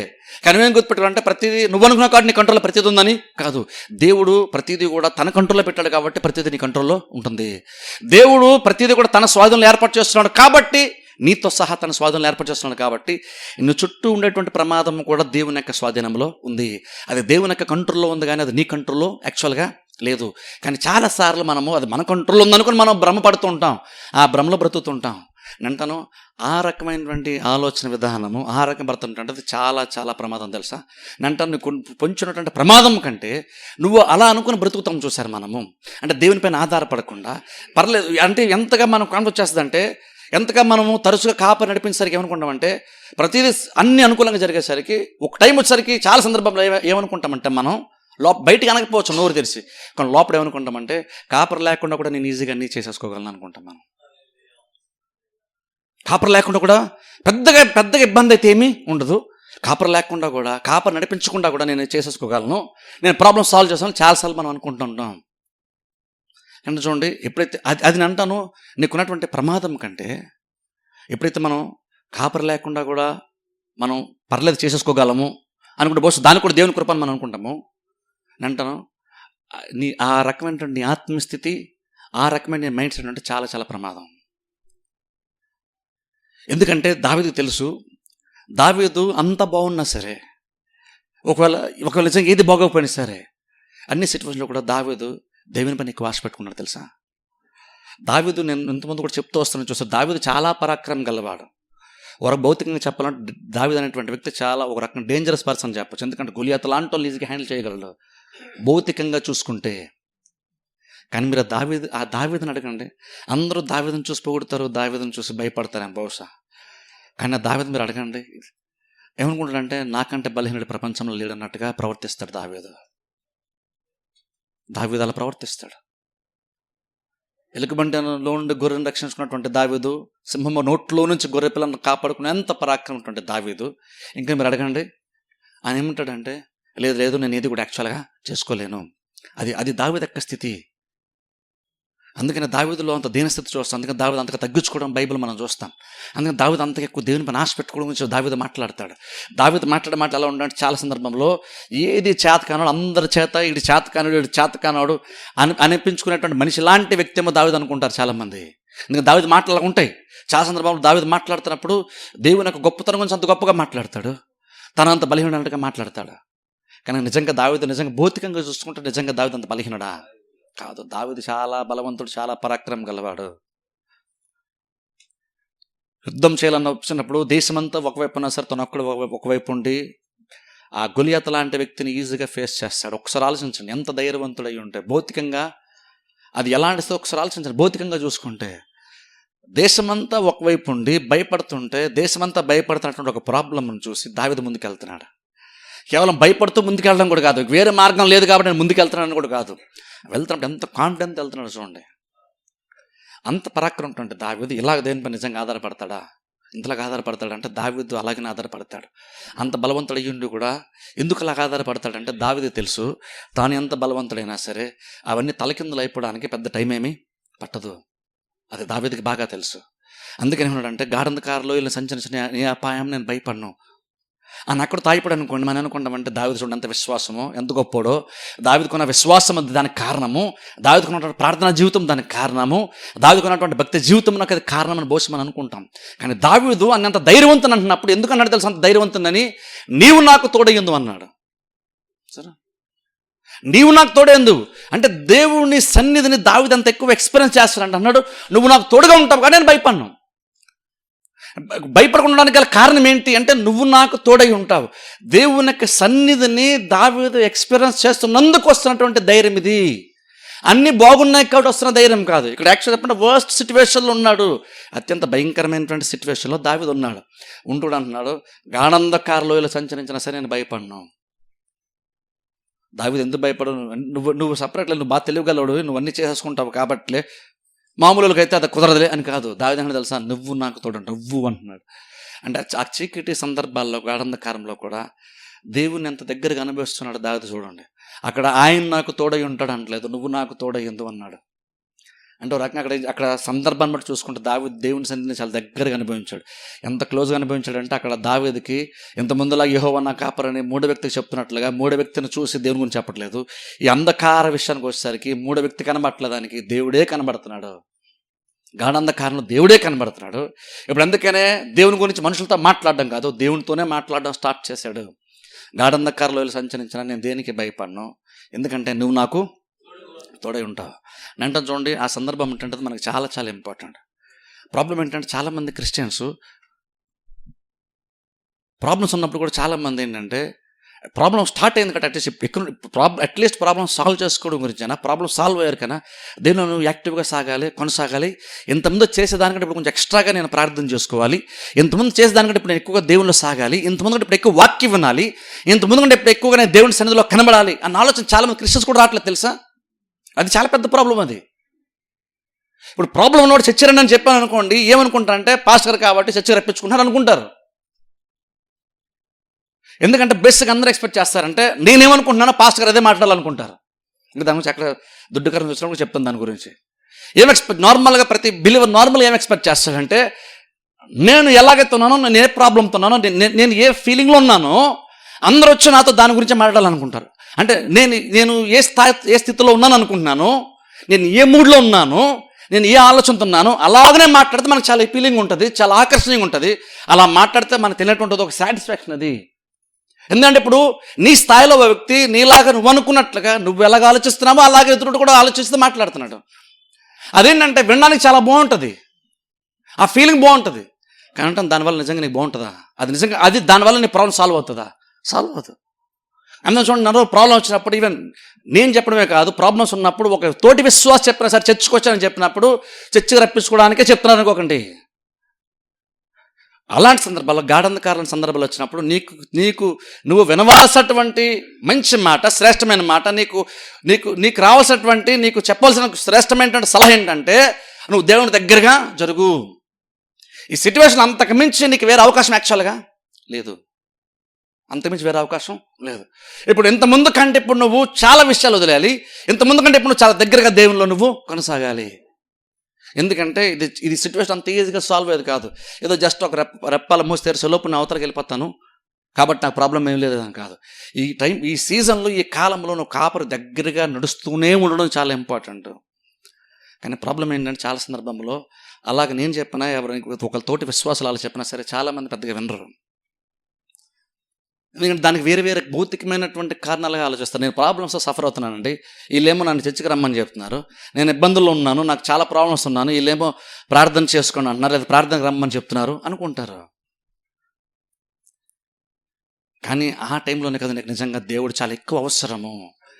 ఆ టైంలోనే కదా, అన్ని సమయాల కంటే ఇలాంటి సందర్భాల్లోనే కదా, చీకట్లోనే కదా నువ్వు దేవుడు కూడా నీ పక్కన ఉన్నటువంటి ఒక నిశ్చయిత నీకు అప్పుడు ఆ మూమెంట్లో కదా ఎక్కువ అవసరము. అప్పుడు నువ్వు కదా దేవుని దగ్గర జరగాల్సింది. ఎందుకంటే కాపరి నడిపిస్తున్నాడు, నువ్వు ఆయన దగ్గరకు నువ్వు జరిగిన సంధానిపిస్తావు. కాపరి నీ దగ్గర రావడం కాదు, నువ్వు కాపరి దగ్గరికి జరగాలి. ప్లస్ కాపరి నేను తన దగ్గర జరిపిన ప్రయత్నమే కాపరి కూడా చేస్తున్నాడు. అందులో చూడండి, గుర్తుపెట్టుకోండి ఈ మాట. ఇప్పుడు బహుశా అంత బాగుంది కాబట్టి బహుశా మీకు మాట అర్థం కాకపోవచ్చు, కానీ చెప్తున్నాను, ఎప్పుడన్నా మీకు ప్రాబ్లమ్స్ వచ్చినప్పుడు, ఇబ్బందులు వచ్చినప్పుడు మీరు దేవుళ్ళ బాగా సాగండి, చర్చకొచ్చేయండి, ప్రార్థన చేసుకోండి, ప్రార్థన చేద్దాము, సాల్వ్ అవుతుందని చెప్తున్నప్పుడు చర్చకు రావడం గురించి, నాకు ప్రాబ్లం గురించి మాట్లాడుతుంటే పాస్టర్ చర్చకు రావడం గురించి మాట్లాడుతున్నారు అని ఇప్పుడు అనుకోకండి. నువ్వు చర్చకు వస్తున్నాంటే నువ్వు నాకు దగ్గర రావట్లేదు, నువ్వు కాపరికి దగ్గరగా జరుగుతున్నావు నువ్వు. అది చాలా ఇంపార్టెంట్. అది ఎప్పుడైనా సరే అలా ఎప్పుడైనా కనుక ఇన్ ఫ్యూచర్ నేను ఎప్పుడైనా చెప్పాను అనుకోండి, లేదా విశ్వాసాలు చెప్పినా సరే మీరు దాని మీనింగ్ ఏంటో తెలుసుకోండి.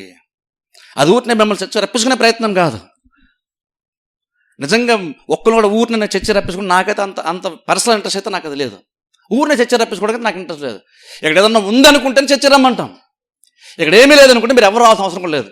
ఇక్కడ రావడం వల్ల పెద్ద యూజ్ ఏమీ లేదండి. ఊరినే కాసేపు ఒక 2.5 గంటలు 3 గంటలు ఏదో ఆత్మీయంగా ఏదో గడుపుతాం, అంత పెద్దగా యూజ్ ఏమీ లేదనుకుంటే రావాల్సిన అవసరం కూడా లేదు. ఇక్కడ బెనిఫిట్ లేదనుకుంటే మీరు వచ్చి టైం వేస్ట్ చేసుకోవాల్సిన అవసరం కూడా లేదు. కానీ ఇక్కడ ఖచ్చితంగా ఇక్కడికి వస్తే పరిస్థితులు మారుతాయి.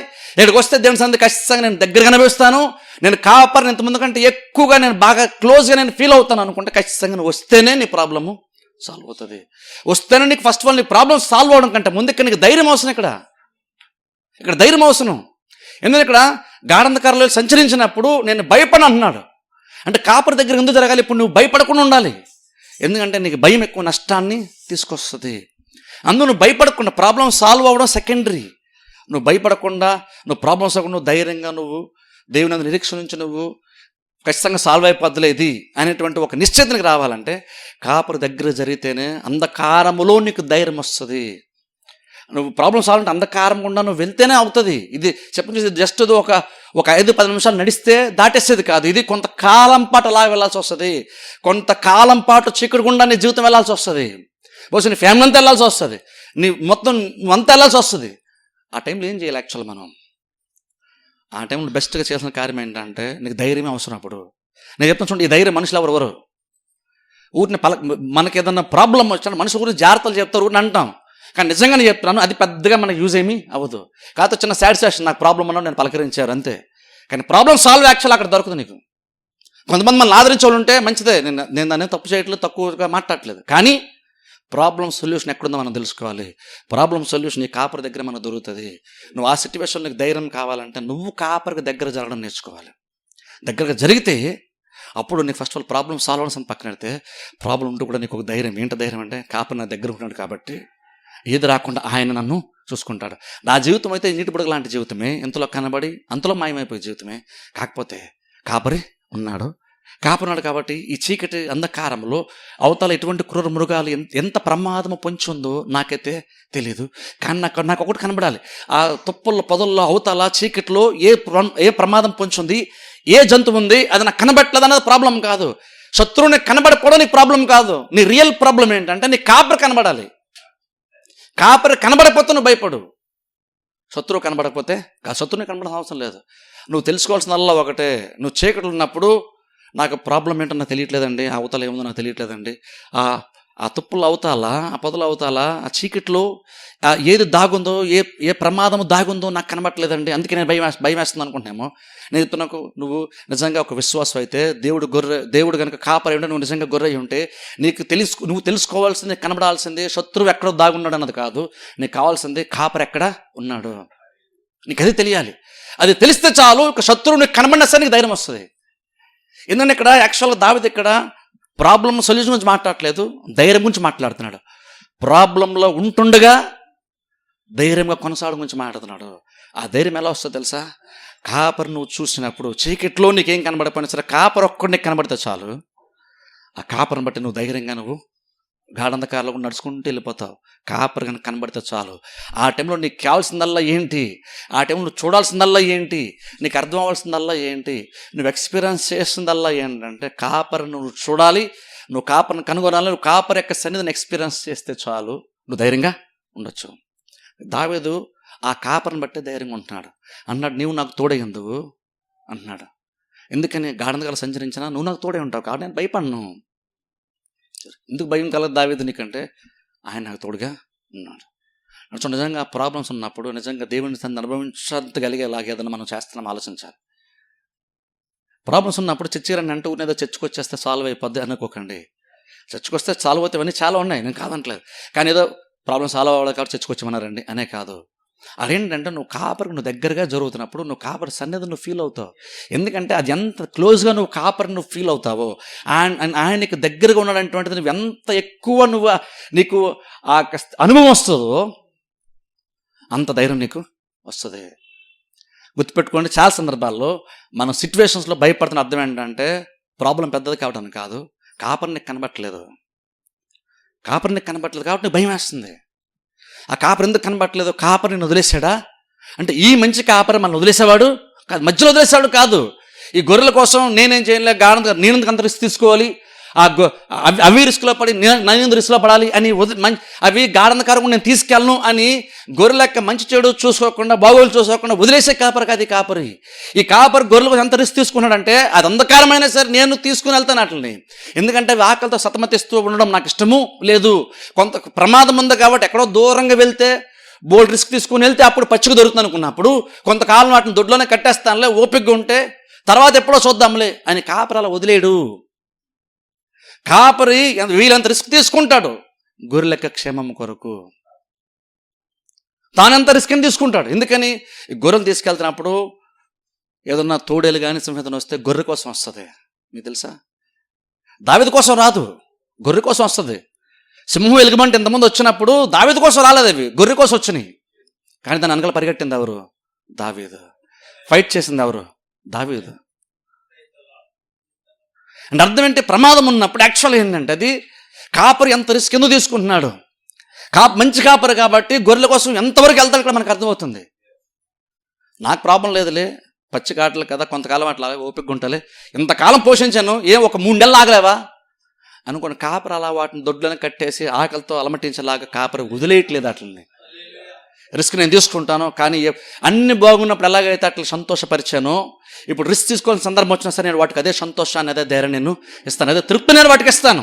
కాబట్టి నేను తీసుకెళ్తాను, గాఢంధకరమైనా సరే ఆ రిస్క్ నేను తీసుకుంటాను, వాటి ధైర్యాన్ని అక్కడ నడిపిస్తాను, ధైర్యాన్ని నింపుతాను, వాటిని అక్కడ నడిపిస్తాను, అక్కడ తృప్తికరంగా వాటికి కావాల్సిన దొరికేటువంటి ప్లేసెస్కి నేను వాటిని తీసుకొని వెళ్తాను. కాపరి అంతగా గొర్రెల కోసం సిద్ధపడతాడు. కాపరి అంతగా సిద్ధపడతాడు గొర్రెల కోసం, అంత రిస్క్ తీసుకుంటున్నాడు. ఎందుకని? గొర్రెలకు మంచి చెడు గురించి. అప్పుడు ఏం చేయలేదు, నీకు నిజంగా కాపరి నీకోసం ఎంతగా ప్రయాసపడుతున్నాడో, కాపరి ఎంత మేలు చేయడానికి నిన్ను ఆ గాఢంధకారంలో లేకుండా తీసుకెళ్తాడో నీకు అర్థం చేసుకోవాలి. ఊరిన కాపరి నిన్ను భయపట్టాలనుకో, లేదా తన వాల్యూ నీకు అర్థం కావాలనో తీసుకుని వెళ్ళలేదు. దాటితే అవతల నీకు ఆశీర్వాదం ఉంటుంది, అది దాటితే అవతల నీకు స్వస్థ ఉంటుంది, అది దాటితే అవతల నీకు ఆర్థికంగా నీకు ఆశీర్వాదం దొరుకుతుంది, ఇది దాటితే నీకు ఒక మేలు అక్కడ ఉంటుంది. ఆ మేలును చూశాడు కాబట్టి దీని గుండా వెళ్ళాల్సి వస్తుంది, అయినా సరే తీసుకెళ్తున్నాడు. ఎందుకు తీసుకెళ్తున్నాడు? ఆ మేలును చూశాడు, నీకు ఆ మేలు ఇప్పిద్దాం అనుకుంటున్నాడు కాపరి, అందుకని నేను గాఢంధకారం గుండా తీసుకెళ్తున్నాడు. మనకు ఆ నమ్మకం ఉండాలి. ఏంటి నమ్మకం? కాపరి ప్రాబ్లమ్స్ వచ్చినప్పుడు, ఒక సీజన్ వచ్చినప్పుడు, ఒక ప్రాబ్లమ్స్ ఉన్నటువంటి ఒక కొంతకాలం మనం వెళ్ళాల్సి వస్తున్నప్పుడు ఏం గుర్తుపెట్టుకోవాలంటే, మనం చాలా సందర్భాలు ఏమంటామంటే, దేవుడు ఎందుకోనండి అంటాం. అంటే నీకు ఇంకా కాపరి యొక్క మైండ్ సెట్ ఇంకా అర్థం కాదని అర్థం. కాపరి కనుక గాఢంధకారకుండా తీసుకెళ్ళిన అర్థం ఏంటంటే ఊరే నీకు ఎక్స్పీరియన్స్ అవ్వడానికి కాదు, లేదా తను వదిలేశాడు కాబట్టి అని కాదు, అక్కడ కూడా గాఢంధకారంలో కూడా కాపరి నీతోనే ఉన్నాడు. ఎందుకున్నాడు అక్కడ? నీతో ఎందుకున్నాడు? నేను నాటి గుండె ఎందుకు తీసుకెళ్తున్నాడు? దొడ్లో ఇంకా కంఫర్టబుల్గా ఉంటావు కదా, ఆకలితో చచ్చిపోయినా అక్కడ ఉంటావు కదా, ప్రమాదం లేదు, భయం లేదు కదా, మరి ఎందుకు తీసుకెళ్తున్నాడు కాపరి అంటే ఇది దాటేస్తే నీకు అవసరమైంది అక్కడ దొరుకుతుంది, అప్పుడు నీ జీవితానికి తృప్తి ఉంటుంది. అందుకని కాపరికి తెలుసు అది ఆ ఎక్స్పీరియన్స్ అంటే నిన్ను భయపెట్టేటువంటి కార్యమని కాపరికి తెలిసినా సరే ఇంక నన్ను తీసుకుని వెళ్తున్నాడు. ఎందుకు తీసుకెళ్తున్నాడు? నేను భయపెట్టడానికి కాదు, లేదా చీకటి నేను తీసుకుని వెళ్ళడానికి కాదు, లేదా నీకు బుద్ధి చెప్పడానికి కాదు. అది దాటితే అవతల నీకు పచ్చిగా దొరుకుతుంది, అది దాటితే నీకు మేలు ఉంటుంది. అందుకని కాపరి ఏం చేస్తాడంటే గాఢంధకారంలో ఎలుగుండా తీసుకుని వెళ్తున్నాడు. అందుకంటే చూడండి, ఆ టైంలోనే నీకు ఎక్కువ ఏంటంటే నువ్వు కాపరి యొక్క సన్నిధి అనుభవించాలి. అప్పుడు కాపరి యొక్క సన్నిధి ఎలా అనుభవిస్తావు? నువ్వు చర్చికి రాకుండా, నువ్వు వాక్యం చదువుకోకుండా, నువ్వు వాక్యం వినకుండా, నువ్వు దేవుని స్తుతించకుండా, ఆరాధించకుండా నువ్వు దేవుని సన్నిధిని ఎలా ఎక్స్పీరియన్స్ చేస్తావు? నువ్వు ఇంట్లో కూర్చొని బహుశా బైబిల్ చదువుకో, కానీ దేవుని సన్నిధిని ఎక్స్పీరియన్స్ చేస్తావా నువ్వు? దేవుని సన్నిధి నిజంగా ఈ టైంలో ఈ టైంలో నాకు దేవుని సన్నిధి అనుభవించడం చాలా ఇంపార్టెంట్ అండి. ఇది ఇప్పుడే నాకు ఎక్కువ అవసరము. దేవుడు నాతో ఉన్నాడు అటువంటిది ఎప్పటి మీద ఈ మూమెంట్లో నాకు ఎక్కువ అవసరము. ఎందుకంటే అదే నాకు ధైర్యం ఇస్తుంది. నీకు అర్థమైతే అప్పుడు ఇంతకుముందు చేసే దానికంటే ఇప్పుడు అడిషనల్గా నువ్వు చాలా చాలా చేస్తావు. ఎందుకంటే ఈ టైంలో నీకు అది చాలా చాలా ఇంపార్టెంట్ కాబట్టి. నీకు ధైర్యం కావాలి. ఆ ధైర్యం ఎలా వస్తుంది? చర్చిలోకి వస్తేనే కదా. నువ్వు చర్చిలోకి వచ్చి తోటి విషయాలతో కూడా కలిసి స్తుతిస్తూ ఆరాధిస్తూ వాక్యం వింటుంటేనే కదా దేవుని సన్నిధి మనం అనుభవిస్తాం. ఆ సన్నిధే కదా, ఆ సన్నిధి గురించి ఇక్కడ దావీదు మాట్లాడుతున్నాడు. దానివల్ల వచ్చేటువంటి ధైర్యం గురించి కదా దావీదు ఇక్కడ మాట్లాడుతున్నాడు. అప్పుడు అర్థం ఏంటంటే ఖచ్చితంగా మనందరి లైఫ్లో ఏదో టైం ఖచ్చితంగా ఇలాంటి ప్రాసెస్ ఉండే వెళ్ళాల్సి వస్తుంది. జస్ట్ ఈరోజు వచ్చి రేపు పోయేది కాదు, అది కొంతకాలం ఉంటుంది. అప్పుడు ఏం చేయాలి? అప్పుడు కాపరి చూడడం మనం నేర్చుకోవాలి. కాపరి దగ్గర జరగడం నేర్చుకోవాలి. ఎంత దగ్గరగా జరుగుతామో ఫస్ట్ ఆఫ్ ఆల్ నీకు అంత ధైర్యం వచ్చేస్తుంది ముందు ఎప్పటికప్పుడు. ఎందుకంటే దేవుడు కూడా బేసిక్గా ఎలా చూస్తాడంటే ఈ మూమెంట్లో నువ్వు నన్ను నమ్మి నాకు దగ్గరగా జరిగి ఈ మూమెంట్లో నువ్వు నన్ను బట్టి నువ్వు ధైర్యం తెచ్చుకోను కనుక నాతో పాటు నడిస్తే త్వరలోనే నువ్వు అంధకారం నువ్వు దాటి బయటికి వచ్చేస్తావు అంటాడు దేవుడు. ఆ చీకట్లో కూడా దేవుడు నమ్మడం నేర్చుకోవాలి. మనం ప్రాబ్లమ్స్లో కూడా దేవుడు నమ్మడం నేర్చుకోవాలి. ప్రాబ్లమ్స్ కూడా ఇంకను దేవుడు మంచోడే అని అర్థం అనేటువంటి ఒక నిశ్చయత మనకు అవసరం అమ్మమెంట్లోనే. కానీ చాలామంది ఏమంటారు దేవుడు ఎందుకు అనండి అంటారు. ఆ టైంలో నువ్వు దేవుడు ఎందుకు అనకూడదు. నువ్వు దేవుడు ఎందుకు అన్నావు అంటే నువ్వు కాపరి నీకు ఇంకా అర్థం కాదని అర్థం. ఈ కాపరి ఎంత మంచోడు నీకు అర్థం కాదని అర్థం. నువ్వేం మాట్లాడాలి నిజంగా కాపరి మీద నమ్మకం ఉంటే ఏంటంటే ఏం మాట్లాడుతుంటే ప్రాబ్లం లేదండి, నాకు ప్రాబ్లమ్స్ ఉన్నాయి, నాకు బాధ ఉంది, ఇబ్బంది ఉంది, బహుశా ఏడుస్తున్నాను, బహుశా నేను కన్నీరు కూడా కారుస్తున్నాను, కానీ పర్లేదు ఇంకను కాపరి నాకు తోడుగా ఉన్నాడు, ఆయన మంచోడే కాబట్టి నాకు మేలు ఖచ్చితంగా జరుగుతుంది, ఆయన బట్టి నాకు అన్ని సమకూడి జరుగుతాయి. అలా మాట్లాడడం నేర్చుకోవాలి. ప్రాబ్లమ్స్ వచ్చినాయి కాబట్టి ప్రాబ్లమ్స్ బాధల్లో ఏదో పడితే అది మాట్లాడకండి. అలా మాట్లాడుతుంటే అర్థం ఏంటంటే నువ్వు కాపరి కంటే ఎక్కువగా నువ్వు వేరే దేని వైపు నువ్వు చూస్తున్నావు. దేని వైపు చూడాలి? నువ్వు ప్రమాదం వైపు చూడొద్దు, జంతువుల వైపు చూడొద్దు, ఆ పదల వైపు చూడొద్దు, చీకటి వైపు నువ్వు చూడొద్దు. నువ్వు కాపరి మాత్రం చూస్తే చాలు. కాపరి చూసి నువ్వు కాపరికి వీళ్ళని దగ్గర జరిగేస్తే ఆటోమేటిక్గా నీకు ధైర్యము వచ్చేస్తుంది.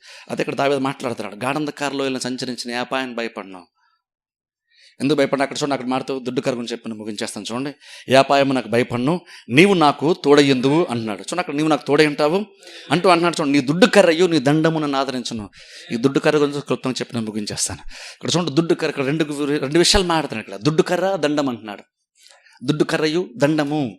దుడ్డు కర్ర అంటే బేసిక్గా 2 రకాల స్టిక్స్ ఇవి. జనరల్ మనం పిక్చర్లో కూడా చూసి యేసు ప్రభుని చూసి చేతిలో గొర్రెలు ఉంటాయి, కర్ర కూడా ఉంటుంది. నార్మల్గా కాపర్ల చేతులు ఎప్పుడు కర్ర ఉంటుంది. అయితే అంటే కర్ర కూడా 2 రకాల వాళ్ళు యూజ్ చేస్తారట యాక్చువల్గా. అదే ఒకటంటే ఇప్పుడు దుడ్డు కర్ర అంటే అర్థం ఏంటంటే అది ఈ బెండ్ ఉంటుంది చూసారా, మన గుడికి ఉంటుంది చూసారా, గుడికి హ్యాండిల్ కిందన పాత గుడుగులు అయితే ఉంటుంది, చిన్న బెండ్ వస్తుంది అలాగా, అది దుడ్డు కర్ర. దండం అంటే అది మామూలు స్టిక్. అది యాక్చువల్గా ఆ దండం అంటున్నది ఏంటంటే చివరి కూడా కొంచెం గుండ్రంగా ఉండి కొంచెం లావుగా ఉంటుందట యాక్చువల్గా. అది దండము. దుడ్డు కర్ర అంటే అర్థం ఏంటంటే అది కర్రలాగా ఉండి లాస్ట్లో కొంచెం కర్ర బెండ్ ఉంటుంది అనమాట. బేసిక్గా అది దుడ్డు కర్ర. ఇక్కడ దావీదు అంటున్నాడు దుడ్డు కర్రయు దండము నన్ను ఆదరించును అంటున్నాడు. ఈరోజు దుడ్డు కర్రను క్లుప్తంగా చెప్పిన ముగించి చేస్తే నెక్స్ట్ వీక్ దండం గురించి మనం చూద్దాం. సో దుడ్డు కర్ర అంటే అర్థం ఏంటంటే బేసిక్ కాపర్ దాన్ని దేనికి వాడతారు అంటే కాపర్ అంటే యాక్చువల్గా అంటే ఈ కర్రలను చూస్తారు దుడ్డు కర్ర దండము, వీటిలో వాళ్ళు చాలా ఎక్స్పర్ట్స్ అంట. అంటే అర్థం ఏంటంటే వాళ్ళంట ఆ కర్రలతో వాళ్ళు ఏమేమి చేయగలరు అవన్నీ కూడా వాళ్ళు ప్రాక్టీస్ చేస్తారంట. ఒక మార్షల్ ఆర్ట్స్ నేర్చుకునే వ్యక్తి ఎలాగైతే తను ప్రతిదీ ప్రాక్టీస్ చేస్తాడో, తను వాడేటువంటి అయితే పనిముట్లు ఉంటాయి చూసారు, ఆయుధాలు లాంటివి, వాటికి ఎలాగైతే ప్రావీణ్యతను సంపాదించుకుంటాడు ప్రాక్టీస్ చేస్తూ, అలాగే కాపర్ కూడా అంట నార్మల్గా ఏం చేస్తారంటేనంట, ఈ కర్రలతోని అవి ఏ రకంగా వాళ్ళు ఉపయోగించగలరు, అది ప్రమాదం వచ్చినప్పుడు గొర్రెలను కాపాడుకోవడానికి, లేదంటే గొర్రెలను తమ దగ్గరకు లాక్కోవడానికి, నడిపించుకోవడానికి ఈ కర్రలు ఏ రకంగా ఉపయోగపడతాయి అన్నిట్లో కూడా వాళ్ళ ప్రావీణ్యతను సంపాదిస్తారంట. ఎందుకంటే కాపరికి రెండు చాలా ప్రాముఖ్యం. అందుకని కాపర్ గురించి మాట్లాడుతున్నా సరే, నెక్స్ట్ వెంటనే కాపర్ చేతులు ఉండేటువంటి దుడ్డు కర్ర దండం గురించి కూడా మాట్లాడుతున్నాడు. అంటే కాపర్ ఎంత ఇంపార్టెంట్, ఆ కాపర్కి దుడ్డు కర్ర దండం కూడా అంతే ఇంపార్టెంట్. అది ఉన్నప్పుడు కాపర్కి ఎక్స్ట్రా బెనిఫిట్స్ ఉంటాయి. కాపర్ ఎడిషనల్గా కొన్ని కార్యాలు చేయగలుగుతాడు. కాపర్ ఉన్నాడు మంచిదే, కానీ కాపర్ సపోర్ట్ చేసే కార్యాలు ఏంటి తెలుసా? అంటే కాపర్కి సపోర్ట్ చేయడం అర్థం ఏంటంటే, ఒక రకంగా ఇండైరెక్ట్గా నీకు సపోర్ట్ చేస్తుంది. ఆ చేతిలో కర్ర ఉంది, ఆ దుడ్డు కర్ర దండం ఉంది, కాపర్ తాను కాపాడుకోవడానికి కాదు, అది గొర్రెల కోసం యూజ్ చేయడానికి కాపర్ దాన్ని వాడతాడు. అలాగే ఏంటంటే దుడ్డు కర్ర అటువంటిది ఏంటంటే చిన్న బెండుతో ఉంటుంది అది. దాంతో బేసిక్ ఏం చేస్తాడంటే, కొన్నిసార్లు చూడండి, సపోజ్ ఇప్పుడు గొర్రెలు వెళ్తున్నప్పుడు సపోజ్ ఏమన్నా ఆకులు కానీ ఏమైనా చెట్టు కొమ్మలు అలాంటి ఉంటే ఆ కర్ర బెండి పెట్టి కూడా లాగితే అది కొంచెం వాటికి అందుబాటులోకి వస్తాయి, అవి తింటాయి. అలాగే ఏంటంటే వాటికి ఏదైతే వాటికి దగ్గరలో ఉన్నాయి కానీ అందుకోలేకపోతున్నాయో అవి లాగి వాటి దగ్గరికి నడిపించటానికి, వాటిని దగ్గర తీసుకొని రావడానికి కాపర్ దుడ్డు కర్రను కూడా నార్మల్గా వాడతాడు. కాకపోతే అది చాలా అల్పమైనటువంటి యూజ్. కాపర్ దుడ్డు కర్ర దేనికి వాడతాడంటే, గొర్రెలు అలా నడుచుకుంటూ వెళ్తాడు. కొన్నిసార్లు అందరూ చెప్పినట్టుగా అంధకారం వెళ్తున్నప్పుడు దేన్ని అటు ఇటు ఏదో చూసి సడన్గా గొర్రెలు కొన్నిసార్లు అక్కడేదో కొంచెం పచ్చిగా అక్కడ ఏదో కనబడినప్పుడు వెళ్తూ గబుక్కుని దాన్ని తీసుకుని వెళ్ళిపోదాం అనుకుంటాయి. కాపర్ నడిపిస్తున్నాడు, పక్కన కొంచెం పచ్చిగా కనబడి అనుకుంటాయి, అంటే ఎలాగో వెళ్తున్నాం కదా, దారిలో పక్కన గబుక్కుని జస్ట్ నోటితో ఒకసారి లాగేసుకొని తీసుకొని వెళ్ళిపోదాం అనుకుంటాయి. కానీ ప్రాబ్లం ఏంటంటే, జస్ట్ అలా అనుకున్నప్పుడు అక్కడే ప్రమాదం కూడా బహుశా ఉండొచ్చు. కొన్ని సందర్భాల్లో అలాంటి పొదలు ఉన్నప్పుడు అది జస్ట్ అక్కడేదో పచ్చి కొంచెం ఉంది కదా, జస్ట్ ఒక నిమిషంలో మళ్ళీ అలా పక్కెళ్ళి దాన్ని తీసుకొని మళ్ళీ మందులో కలిసిపోతాను అనుకోండిసార్లు గొర్రెలు అనుకుంటాయి. కాపర్ అక్కడ నడిపిస్తున్నాడు, అక్కడ సమృద్ధి ఉంది, కాకపోతే ఎలా వీళ్ళకి వెళ్తాను కాబట్టి దారిలో పక్కనే పచ్చిగా కనబడుతుంది. జస్ట్ దాన్ని ఒకసారి నోటితో అలా పట్టుకుని లాగేసుకొని మరలా మందులో కలిసిపోదాం, పెద్దగా ఏముందిలే ఇందులో, పెద్దగా మందకు దూరం అయిపోయింది ఏముందిలే, వెళ్తూ జస్ట్ ఒకసారి లాక్కొని వెళ్ళిపోవడమే కదా అని కొన్నిసార్లు గొర్రెలు అనుకుంటాయి. కానీ ప్రాబ్లం ఏంటంటే, ఎప్పుడైతే అలా అనుకుని కొన్నిసార్లు గబుక్కొని అటు వెళ్తాయో, జస్ట్ ఒక నిమిషం అలా వెళ్ళి ఒక నిమిషం 2 నిమిషాల్లో మరలా గొర్రెలతో కలిసిపోదాలే ఏదో రకంగా అనుకుని ప్రయత్నం చేస్తాయి. కానీ ప్రాబ్లం ఏంటంటే, కొన్నిసార్లు అలా వెళ్ళినప్పుడు ఆ ప్రయత్నం చేసినప్పుడు ఆ పొదలో చిక్కుపోతాయండి గొర్రెలు. ఎందుకు చిక్కిపోతాయంటే, వాటికి చెప్పని చూసారా, ఆ ఉంటుంది చూసారా, గొర్రె బొచ్చు ఉంటుంది చూసారా, అదే కొన్నిసార్లు చూడండి ముళ్ళు తుప్పలు లాంటివి కొంచెం అది ఇదిగా కనుకుంటే, ఆ బుషీగా కనుకుంటే ఆటోమేటిక్గా చిక్కిపోద్ది. అది ఎంత ప్రయత్నం చేసినా రాదు. అప్పుడు చూడండి కొన్ని సందర్భాలు ఏం జరుగుతుందంటే, అలా ఉన్నప్పుడు ఆ గొర్రె అక్కడ అలా చిక్కుపోద్ది, కొన్నిసార్లు కాపర్ కూడా తెలియకుండా పోద్ది. ఎందుకంటే కాపర్ వాటన్నింటి ఒక దారిలో క్రమం నడిపిస్తున్నాడు, ఇది ఒక్కటే కొంచెం పక్కకి వెళ్ళింది, జస్ట్ ఒక మొమెంట్ అలా వెళ్ళి వచ్చేద్దాం అనుకుంది, కానీ అక్కడికి వెళ్ళింది కానీ అక్కడి నుంచి బయటికి రాలేకపోయింది. అలాంటి సందర్భాలు వస్తాయి. అలాంటి సందర్భాల్లో కూడా ప్రమాదము కొని తెచ్చుకుంటాయని ఈ గొర్రెల కాపరి ఏం చేస్తారంటే, ఆ దుడ్డు కర్ర తీసుకొని ఏంటంటే కొంచెం ఎప్పుడైనా సరే కొంచెం దూరం వెళ్ళిపోతుంది అన్నప్పుడు ఆ దుడ్డు కర్ర బెండు ఉంటుంది చూసారా, జస్ట్ ఆ మెడ దగ్గర కాలు దగ్గర వేసి దాన్ని మరలా దగ్గర లాగుతాడంట. అంటే దుడ్డు కర్ర కాపర్ బేసిక్ ఏం చేస్తాడంటే, దాన్ని ఎలా యూజ్ చేస్తున్నాడో చెప్తున్నాను. కాపర్ ఏం చేస్తాడు, దుడ్డు కర్ర ఏం చేస్తాడు అంటే, బహుశా అది దూరం వెళ్ళిపోతుంది, అదంటే డైవర్ట్ అయిపోయే ప్రమాదం ఉంది అనిపించడం వల్ల ఈ దుడ్డు కర్రను తీసుకొని దాని బహుశా కాలు దగ్గర మెడ దగ్గర దాని బాడీ అక్కడ వేసి, అది బెండు ఉంటుంది కాబట్టి కరెక్ట్గా పడుతుంది, వెంటనే దాని దగ్గరికి లాగుతాడు. కాపరి అలాగున్న దుడ్డు కర్రను వాడతాడట. అది ఆయనకు ఆదరణ ఇస్తాను బైబిల్లో దావీదు ఇక్కడ చెప్తున్నాడు, దుడ్డు కర్ర. కానీ ప్రాబ్లం ఏంటి అందరూ చెప్పని చూసారా, కాదు ప్రాబ్లం ఏంటంటే, అక్కడ గొర్రెలు అనుకుంది జరగదు, కాపర్ అనుకుంది దుడ్డు కర్రతో చేస్తున్నాడు. ఒక రకంగా చెప్పాలంటే కాపర్ తమకేం ఫ్రీడమ్ అవ్వట్లేదని గొర్రెలు భావిస్తాయి. కానీ యాక్చువల్గా కాపర్ తెలుసు అది ఎంతగా తను అలా లాగడం వల్ల అది గొర్రెకి ఎంత మేలు జరుగుతున్నటువంటిది గొర్రెలకు అర్థం కాదు చాలా సందర్భంలో, కానీ కాపరికి ఆ విషయము తెలుసు. కాబట్టి దుడ్డు కర్రతో కాపరి తరచుగా వాటిని అలాగా లాగుతా దగ్గరికి నడిపించుకుంటూ ఉంటాడు. తన దగ్గరికైనా లాక్కుంటాడు, లేదనుకుంటే మంద దగ్గరికైనా సరే గొర్రెని లాగుతాడు. ఇప్పుడు బేసిక్గా అది తన సొంత మార్గంలో వెళ్తున్నప్పుడు, అది కొంచెం అటు ఇటుగా తనకు నచ్చినటువంటి చోటు అడుగు వేసుకుంటూ ముందుకు వెళ్తున్నప్పుడు ఈ కాపరి లాగుతున్నప్పుడల్లా దానికి ఇబ్బందే, ఖచ్చితంగా లాగుతున్నప్పుడు దానికి ఇబ్బంది. ఎందుకంటే సడన్గా ఇప్పుడు ఏదో అనుకుని ఇటు వెళ్తుంది, సడన్గా అదే ఆ హుక్ లాంటిది వేసాడు కాపరి, టక్కన లాగాడు దాన్ని గబుక్కొని. ఆ సడన్గా ఆ ఇది వచ్చేసరికి, సడన్గా ఆ చేంజ్ వచ్చేసరికి ఖచ్చితంగా గొర్రెకి అది కంఫర్టబుల్గా ఫీల్ అవ్వదు, గొర్రె ఖచ్చితంగా నచ్చదు. కానీ యాక్చువల్గా దావీదు ఏం చెప్తుంది తెలుసా, ఆ దుడ్డు కర్రని అర్థం చేస్తున్నాడు కాబట్టి ఈ దావీదు అంటున్నాడు, అది నన్ను ఆదరిస్తుంది. ఆ దుడ్డు కర్రతో కాపర్లు చేసే పని ఇది. యాక్చువల్గా లాగుతారు, కాపర్ అనుకున్న చోట్ల దాన్ని పెట్టడానికి లాగుతాడు. అది గొర్రె అనుకున్న చోటకి దాన్ని పెట్టడానికి కాదు, కాపర్ అనుకున్న ప్లేస్లో దాన్ని పెట్టడానికి, కాపర్ అన్నటువంటి స్పాట్లో దాన్ని పెట్టడానికి గొర్రెను కాపర్ లాగుతున్నాడు. కానీ ఇంకొన దావీదుకి మంచి కాపర్ మీద ఎంత నమ్మకం అంటే, లేదు అది నన్ను ఆదరిస్తుంది. యాక్చువల్గా దావీదు నీకు అది కంఫర్టబుల్గా ఉంటుందా అంటే కంఫర్టబుల్గా ఉండదు, కానీ యాక్చువల్ అదే నన్ను ఆదరిస్తుంది. కంఫర్ట్ అయితే ఉండదు అందులో ఖచ్చితంగా, కానీ అదే నన్ను ఆదరిస్తుందని చెప్తున్నాడు. ఆ మాట చాలా ఇంపార్టెంట్. దుడ్డు కర్ర నన్ను ఆదరిస్తుంది అంటున్నాడు. ఏంటి, నువ్వు అనుకున్నటువంటి చోటుకి, నువ్వు అనుకున్నటువంటి ప్లేస్కి, నువ్వు అనుకున్న టైం వెళ్దాంటున్నప్పుడు లాగుతున్నాడు కాపరి. నిన్ను బహుశా తోటి గొర్రెల దగ్గర లాగుతున్నాడు, లేదా తన దగ్గర లాక్కుంటున్నాడు. అది యాక్చువల్గా గొర్రెలకైతే నార్మల్గా నచ్చదు, కానీ ఎప్పుడు దాన్ని ఎప్రిషియేట్ చేస్తామంటే, కాపరి ఎంత మంచోడో గొర్రెకి అర్థమైనప్పుడు దాన్ని ఎప్రిషియేట్ చేస్తాం. కాపరి ఎంత మంచోడో అర్థమైతేనే ఎప్రిషియేట్ చేస్తాం. లేదంటే నీకు ఏంటంటే ఈయన బద్దాకండి లాగుతున్నాడు అనే గొర్రెలు కాపరి గురించి చెడుగా అనుకుంటాయి. కానీ దావీదుకి ఈ కాపరి యొక్క మంచితనం మీద 100% కాన్ఫిడెన్స్ ఉంది కాబట్టి అంటున్నాడు, ఈ దుడ్డు కర్ర నన్ను ఆదరిస్తుంది, దుడ్డు కర్ర నన్ను ఆదరిస్తుంది. నేను ఎందులోనూ చిక్కబడకుండా, నేను ఏదో ప్రమాదంలోకి నెట్టివేయబడకుండా ఈ దుడ్డు కర్ర నన్ను ఆదరిస్తుంది. ఇప్పుడు రకంగా దుడ్డు కర్ర అనేటువంటిది ఒక పరిశుద్ధాత్మక సాదృశ్యం చెప్పచ్చు. ఎందుకంటే బైబిల్ మీరు చూడండి, మీ దేహము దేవునికి ఆలయమని బైబిల్ మనం చూస్తున్నాం. అంటే అర్థం ఏంటంటే బేసిక్గా మనలో పరిశుద్ధాత్మ దేవుడు ఉన్నాడు. యాక్చువల్ రోమపత్రిక కూడా మనం చూస్తే ఆత్మ, పరిశుద్ధాత్మ గురించి మాట్లాడుతూ ఆత్మ తానే మన ఆత్మతో సాక్ష్యం ఇస్తాడని రోమపత్రికలో పౌలు మాట్లాడతాడు. పరిశుద్ధాత్మ దేవుడు నడిపే గురించి కూడా చెప్తున్నాను.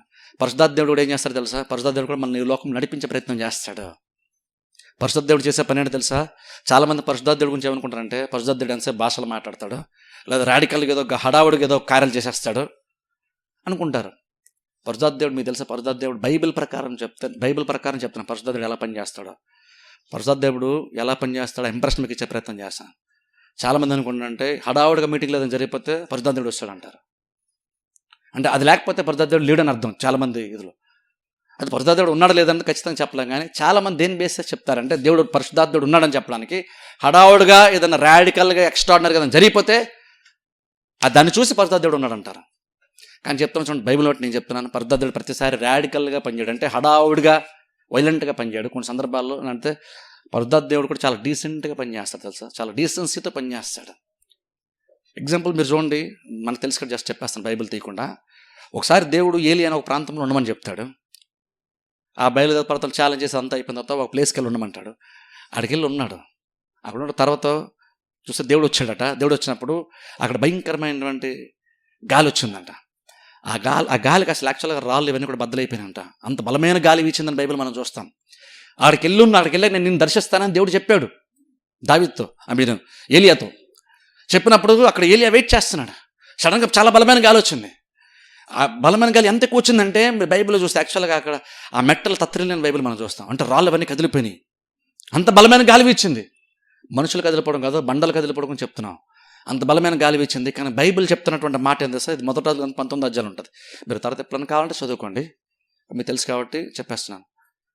కానీ బైబిల్ అక్కడ ఏం చెప్తుందంటే, ఆ గాలి వచ్చిన తర్వాత అంటే దేవుడు అందులో లేడని బైబిల్ మనం చూస్తాం. ఆ తర్వాత భయంకరమైన భూకంపం లాంటిది ఒకటి వచ్చిందంట. భూకంపం వచ్చింది. కానీ బైబిల్ చెప్తానమాట అక్కడ కూడా అందులో దేవుడు లేడని బైబిల్ చెప్తుంది. ఆ తర్వాత బలమైనటువంటి మెరుపు లాంటిది ఏదో ఒకటి, హడావుడిగా అగ్ని లాంటిది ఏదో ఒకటి జరిగింది అక్కడ. అక్కడ కూడా బైబిల్ చెప్తున్న మాట ఏంటంటే అక్కడ కూడా దేవుడు అందులో ప్రత్యక్షం కాలేదని బైబిల్ మనం చూస్తాం. ఆ 3 అయిపోయిన తర్వాత బైబిల్ చెప్తున్న మాట అంటే ఆ తర్వాత మెల్లని స్వరంతో దేవుడు ఏలియాతో మాట్లాడని వింటాం. మెల్లని స్వరంతో. నార్మల్గా మనుషులు మనం ఎక్స్పెక్ట్ చేస్తామంటే దేవుడు చాలా బలవంతుడు, దేవుడు చాలా గొప్పడు కాబట్టి ఆ భూమి కంపించినప్పుడు దేవుడు మాట్లాడాలని అనుకుంటాం మనం. అది మన ఎక్స్పెక్టేషన్. అది దేవుడు మాట్లాడితే భూమి కంపించిపోవాలి. ఒక్కొక్కరికి అది చాలా అది ఎంత భయంకరంగా ఉంటుంది, ఎంత గొప్పగా ఉంటుంది అందరికి అర్థం కావాలి. దేవుడు మాట్లాడితే బండలు కదిలిపోవాలి, గాలి వచ్చేయాలి, అది పిడిగిపడినట్టుగా గంభీరంగా ఉన్న దేవుని యొక్క స్వరం మనం ఎక్స్పెక్ట్ చేస్తాం. చాలా సందర్భంలో దేవుడు అలా పని చేస్తాడు అనుకుంటాం, దేవుడు అలాగనే మాట్లాడతాడేమో అనుకుంటాం. ఎందుకంటే దేవుడు కాదు అంత గొప్పగా ఉంటుంది స్వరం అనుకుంటాం. కొన్ని సందర్భంలో దేవుడు ఉన్నప్పుడు అలా హడావుడి జరగచ్చేమో, కానీ దేవుడు వచ్చిన ప్రతిసారి అలా హడావుడి జరగదు. కొన్నిసార్లు దేవుడు ఆ హడావుడు అంతా అయిపోయిన తర్వాత, హడావుల్లో దేవుడు ప్రత్యక్షం కాదని బైబిల్ మనం చూస్తాం. హడావుడు అంతా అయిపోయిన తర్వాత మెల్లని స్వరంతో దేవుడు మాట్లాడని బైబిల్లో చూస్తాం. ఎప్పుడు మీరు ఎక్స్పెక్ట్ చేస్తారు దేవుడు అంత మెల్లగా కూడా మాట్లాడని? మనం పాస్టర్ గట్టి క్యాక్లెస్ చెప్పేస్తే దేవుడు వస్తాడని అనుకుంటారు మీరు. కానీ దేవుడు చాలా సందర్భాలు మెల్లగా కూడా మాట్లాడతారు తెలుసా. దాన్ని జస్ట్ నువ్వు దేవుని యొక్క స్వరాన్ని అర్థం చేసుకోవడానికి నువ్వు ఈ మైండ్ వాడద్దు, నువ్వు ఈ మైండ్ ఈ ఫీలింగ్స్ వాడద్దు. నువ్వు దేవుని యొక్క స్వరము అన్ని అర్థం చేసుకోవడానికి అంత జరగాల్సిన అవసరం లేదు. బహుశా అందులో కూడా దేవుడు ఉండొచ్చేమో, నేను కాదన్ను. కానీ అలా ఉన్న ప్రతిసారి దేవుడు ఉంటాడు. అలా జరగకపోతే దేవుడు లేడు అని చాలామంది అనుకుంటారు చూసారా, అది భ్రమ అంటాను. మనం స్పిరిచువల్గా ఎంత మెచ్యూర్ అయి ఉండాలంటే, ఎంత ఎదిగి ఉండాలంటే మనము ఎంతగా దేవుని యొక్క స్వరం వినడం మనకు అలవాటు అవ్వాలంటే, జరుగుతున్నటువంటి హడావుడిని బట్టి అది దేవుడా కాదని డిసైడ్ చేయడం కాదు, స్వరాన్ని బట్టి. నా గొర్రెలు నా స్వరాన్ని వింటాయి, స్వరాన్ని బట్టి దేవుడు మాట్లాడేది చెప్పాలి, కానీ హడావుడిని బట్టి కాదు. మనం తెలుసుకోవాలి, హడావుడిని బట్టి కాదు.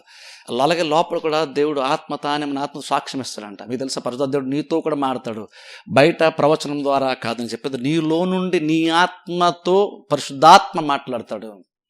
తెలుసా, అలా కూడా నేను దేవుడు నడిపిస్తాడు.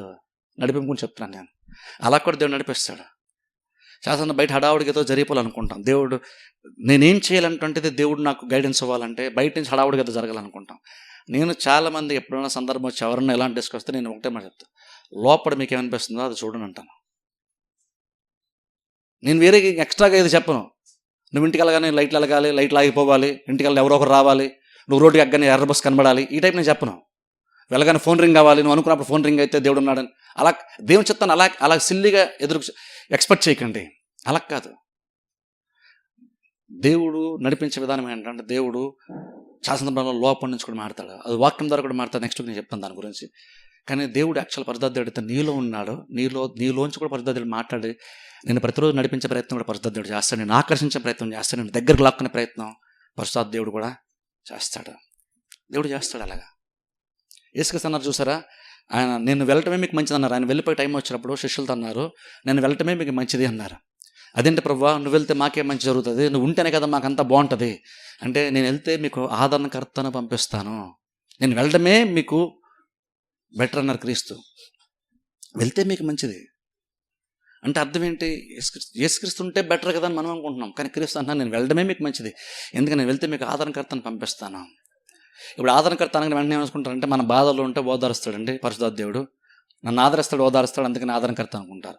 యాక్చువల్గా ఆదరణకర్త మన తెలుగు బైబిల్ వచ్చింది, కానీ యాక్చువల్ దానికి రకరకాల ఇంగ్లీష్ వర్షన్స్లో అయితే వేరు వస్తుంది. బేసిక్గా ఆదరణకర్త అంటే లిమిటెడ్గా నువ్వు చెప్తున్నావు, నేను వెళ్ళి మీకు ఆయన పంపిస్తాను, ఆయన మిమ్మల్ని ఆదరిస్తాడు అంటే అర్థం ఏంటంటే, బాధలు ఉంటేనే ఇప్పుడు పరిశుద్ధ దేవుడు అవసరం అవుతుంది అప్పుడు. కానీ అక్కడ విషయం చెప్పేది యేసుక్రీస్తు జస్ట్ నువ్వు బాధలు ఉన్నప్పుడు నేను ఆదరించడానికి కాదు. యాక్చువల్గా చెప్పండి, అక్కడ ఎగ్జాక్ట్ పదం ఏంటంటే హెల్పర్ అని వస్తుంది. అంటే నేను నీకు సహాయకుని పంపిస్తాను, నేను వెళ్ళి మీకు సహాయకుని పంపిస్తాను, ఆ సహాయకుడు నీకు ఆదరణ అవసరం ఉంటే నీకు ఆదరణ ఇస్తాడు, నీకు ఏదైనా ఆలోచన అవసరం ఉంటే నీకు ఆలోచన ఇస్తాడు, లేదా నీకు ఏదన్నా అవసరమైతే, నీకు బలం అవసరం ఆ టైంలో నీకు బలాన్ని ఇస్తాడు. నీకు హెల్పర్ ఉన్నాడు. హెల్పర్ ఏం చేస్తాడు? నార్మల్ చూడండి, టెక్నికల్గా చూసుకోండి, కొంతమంది టెక్నికల్ కొంతమంది వర్క్ చేస్తున్న హెల్పర్లు ఉంటారు పక్కన. హెల్పర్ ఏం చేస్తాడు? పని చేసేవాడికి హెల్ప్ చేస్తాడు, పని చేయనోడికి హెల్పర్ ఉండడు. పని చేయనోడికి హెల్పర్ కాదు, పని చేసేవాడికి హెల్పర్ ఉంటాడు. పరిశుద్ధాత్మ దేవుడు కూడా మనకి హెల్పర్ అంటే అర్థం ఏంటి? సహాయకుడు అంటే అర్థం ఏంటి? ఆదరణకర్త అర్థం ఏంటంటే, నువ్వు ముందుకెళ్ళాలని నువ్వేదో యాక్టివ్గా చేస్తూ ఉంటే నీకు సపోర్ట్ చేస్తాడు పరిశుద్ధాత్మ దేవుడు. నువ్వు ఇంట్లో కూర్చొని నాకు పరిశుద్ధాత్మ సపోర్ట్ చేస్తారులేండి అంటే కాదు, నువ్వు యాక్టివ్గా చేసేవాడికి హెల్పరు. ఏం పని చేయకుండా కూర్చోడానికి హెల్పర్ ఉంటాడా? కంపెనీలో మీరు చూడండి, అలాంటి ఏ పని చేయకుండా ఆఫీసులో కూర్చోండి హెల్పర్ ఉండరు. హెల్పర్ ఎవరికి ఉంటారు? టెక్నికల్గా చూసుకుంటే, ఇండస్ట్రియల్లో చూసుకుంటే, యాక్టివ్గా ఒకడు ఏదో పని చేస్తున్నాడు, అసలు టెక్నీషియన్ ఏదో పని చేస్తున్నాడు, అలా పని చేస్తాడు, గబగబా రైట్ టైం కానీ అందించి ఆయనకు సపోర్ట్ చేసేవాడు హెల్పరు. యాక్టివ్గా దాన్ని చేస్తేనే హెల్పర్ అవసరం. అంటే హెల్పర్ ఒకవేళ ఉన్నా సరే నువ్వు యాక్టివ్గా ఏం చేయకపోతే హెల్పర్ వల్ల నీకు ఉపయోగం ఏది లేదు. అప్పుడు నువ్వు దేవుని దగ్గరికి నువ్వు వెళ్ళాలని నువ్వు అనుకోకపోతే, దేవుని స్వరాన్ని వినాలని నువ్వు అనుకోకపోతే, నేను దేవుని దగ్గర జరగాలని నువ్వు అనుకోకపోతే, పరిశుద్ధాత్మ దేవుడు సైతం ఏమీ చేయలేడు. ఖచ్చితంగా ఏమీ చేయలేడు. పరిశుద్ధాత్మ దేవుడు అంతగా కార్యం జరిగిస్తాడు, అంతగా మనల్ని నడిపించే ప్రయత్నం పరిశుద్ధాత్మ దేవుడు చేస్తాడు. మా తెలుసు ఎంతసేపు బయట గంభీరంగా దేవుడు ఏదో మాట్లాడేస్తాడు కాదు. కొన్నిసార్లు నేను చేసిన తెలుసు, కొన్నిసార్లు లోపల విను. అలా దీనికి ఇప్పుడు చూడండి, లోపల అనగానే కొన్నిసార్లు మన ఫీలింగే పరిశుద్ధాత్మ స్వరాన్ని చాలామంది అనుకుంటారు. ఇప్పుడు అది కూడా చెప్పాలి, ఎక్స్ప్లెయిన్ చేయాలి. అదేంటంటే, ఇది నువ్వు స్వరాన్ని లోపల పరిశుద్ధ దేవుడు ఉన్నాడని బైబిల్ చెప్తుంది, ఆయన మన ఆత్మతో మాట్లాడతాడని బైబిల్ చెప్తుంది.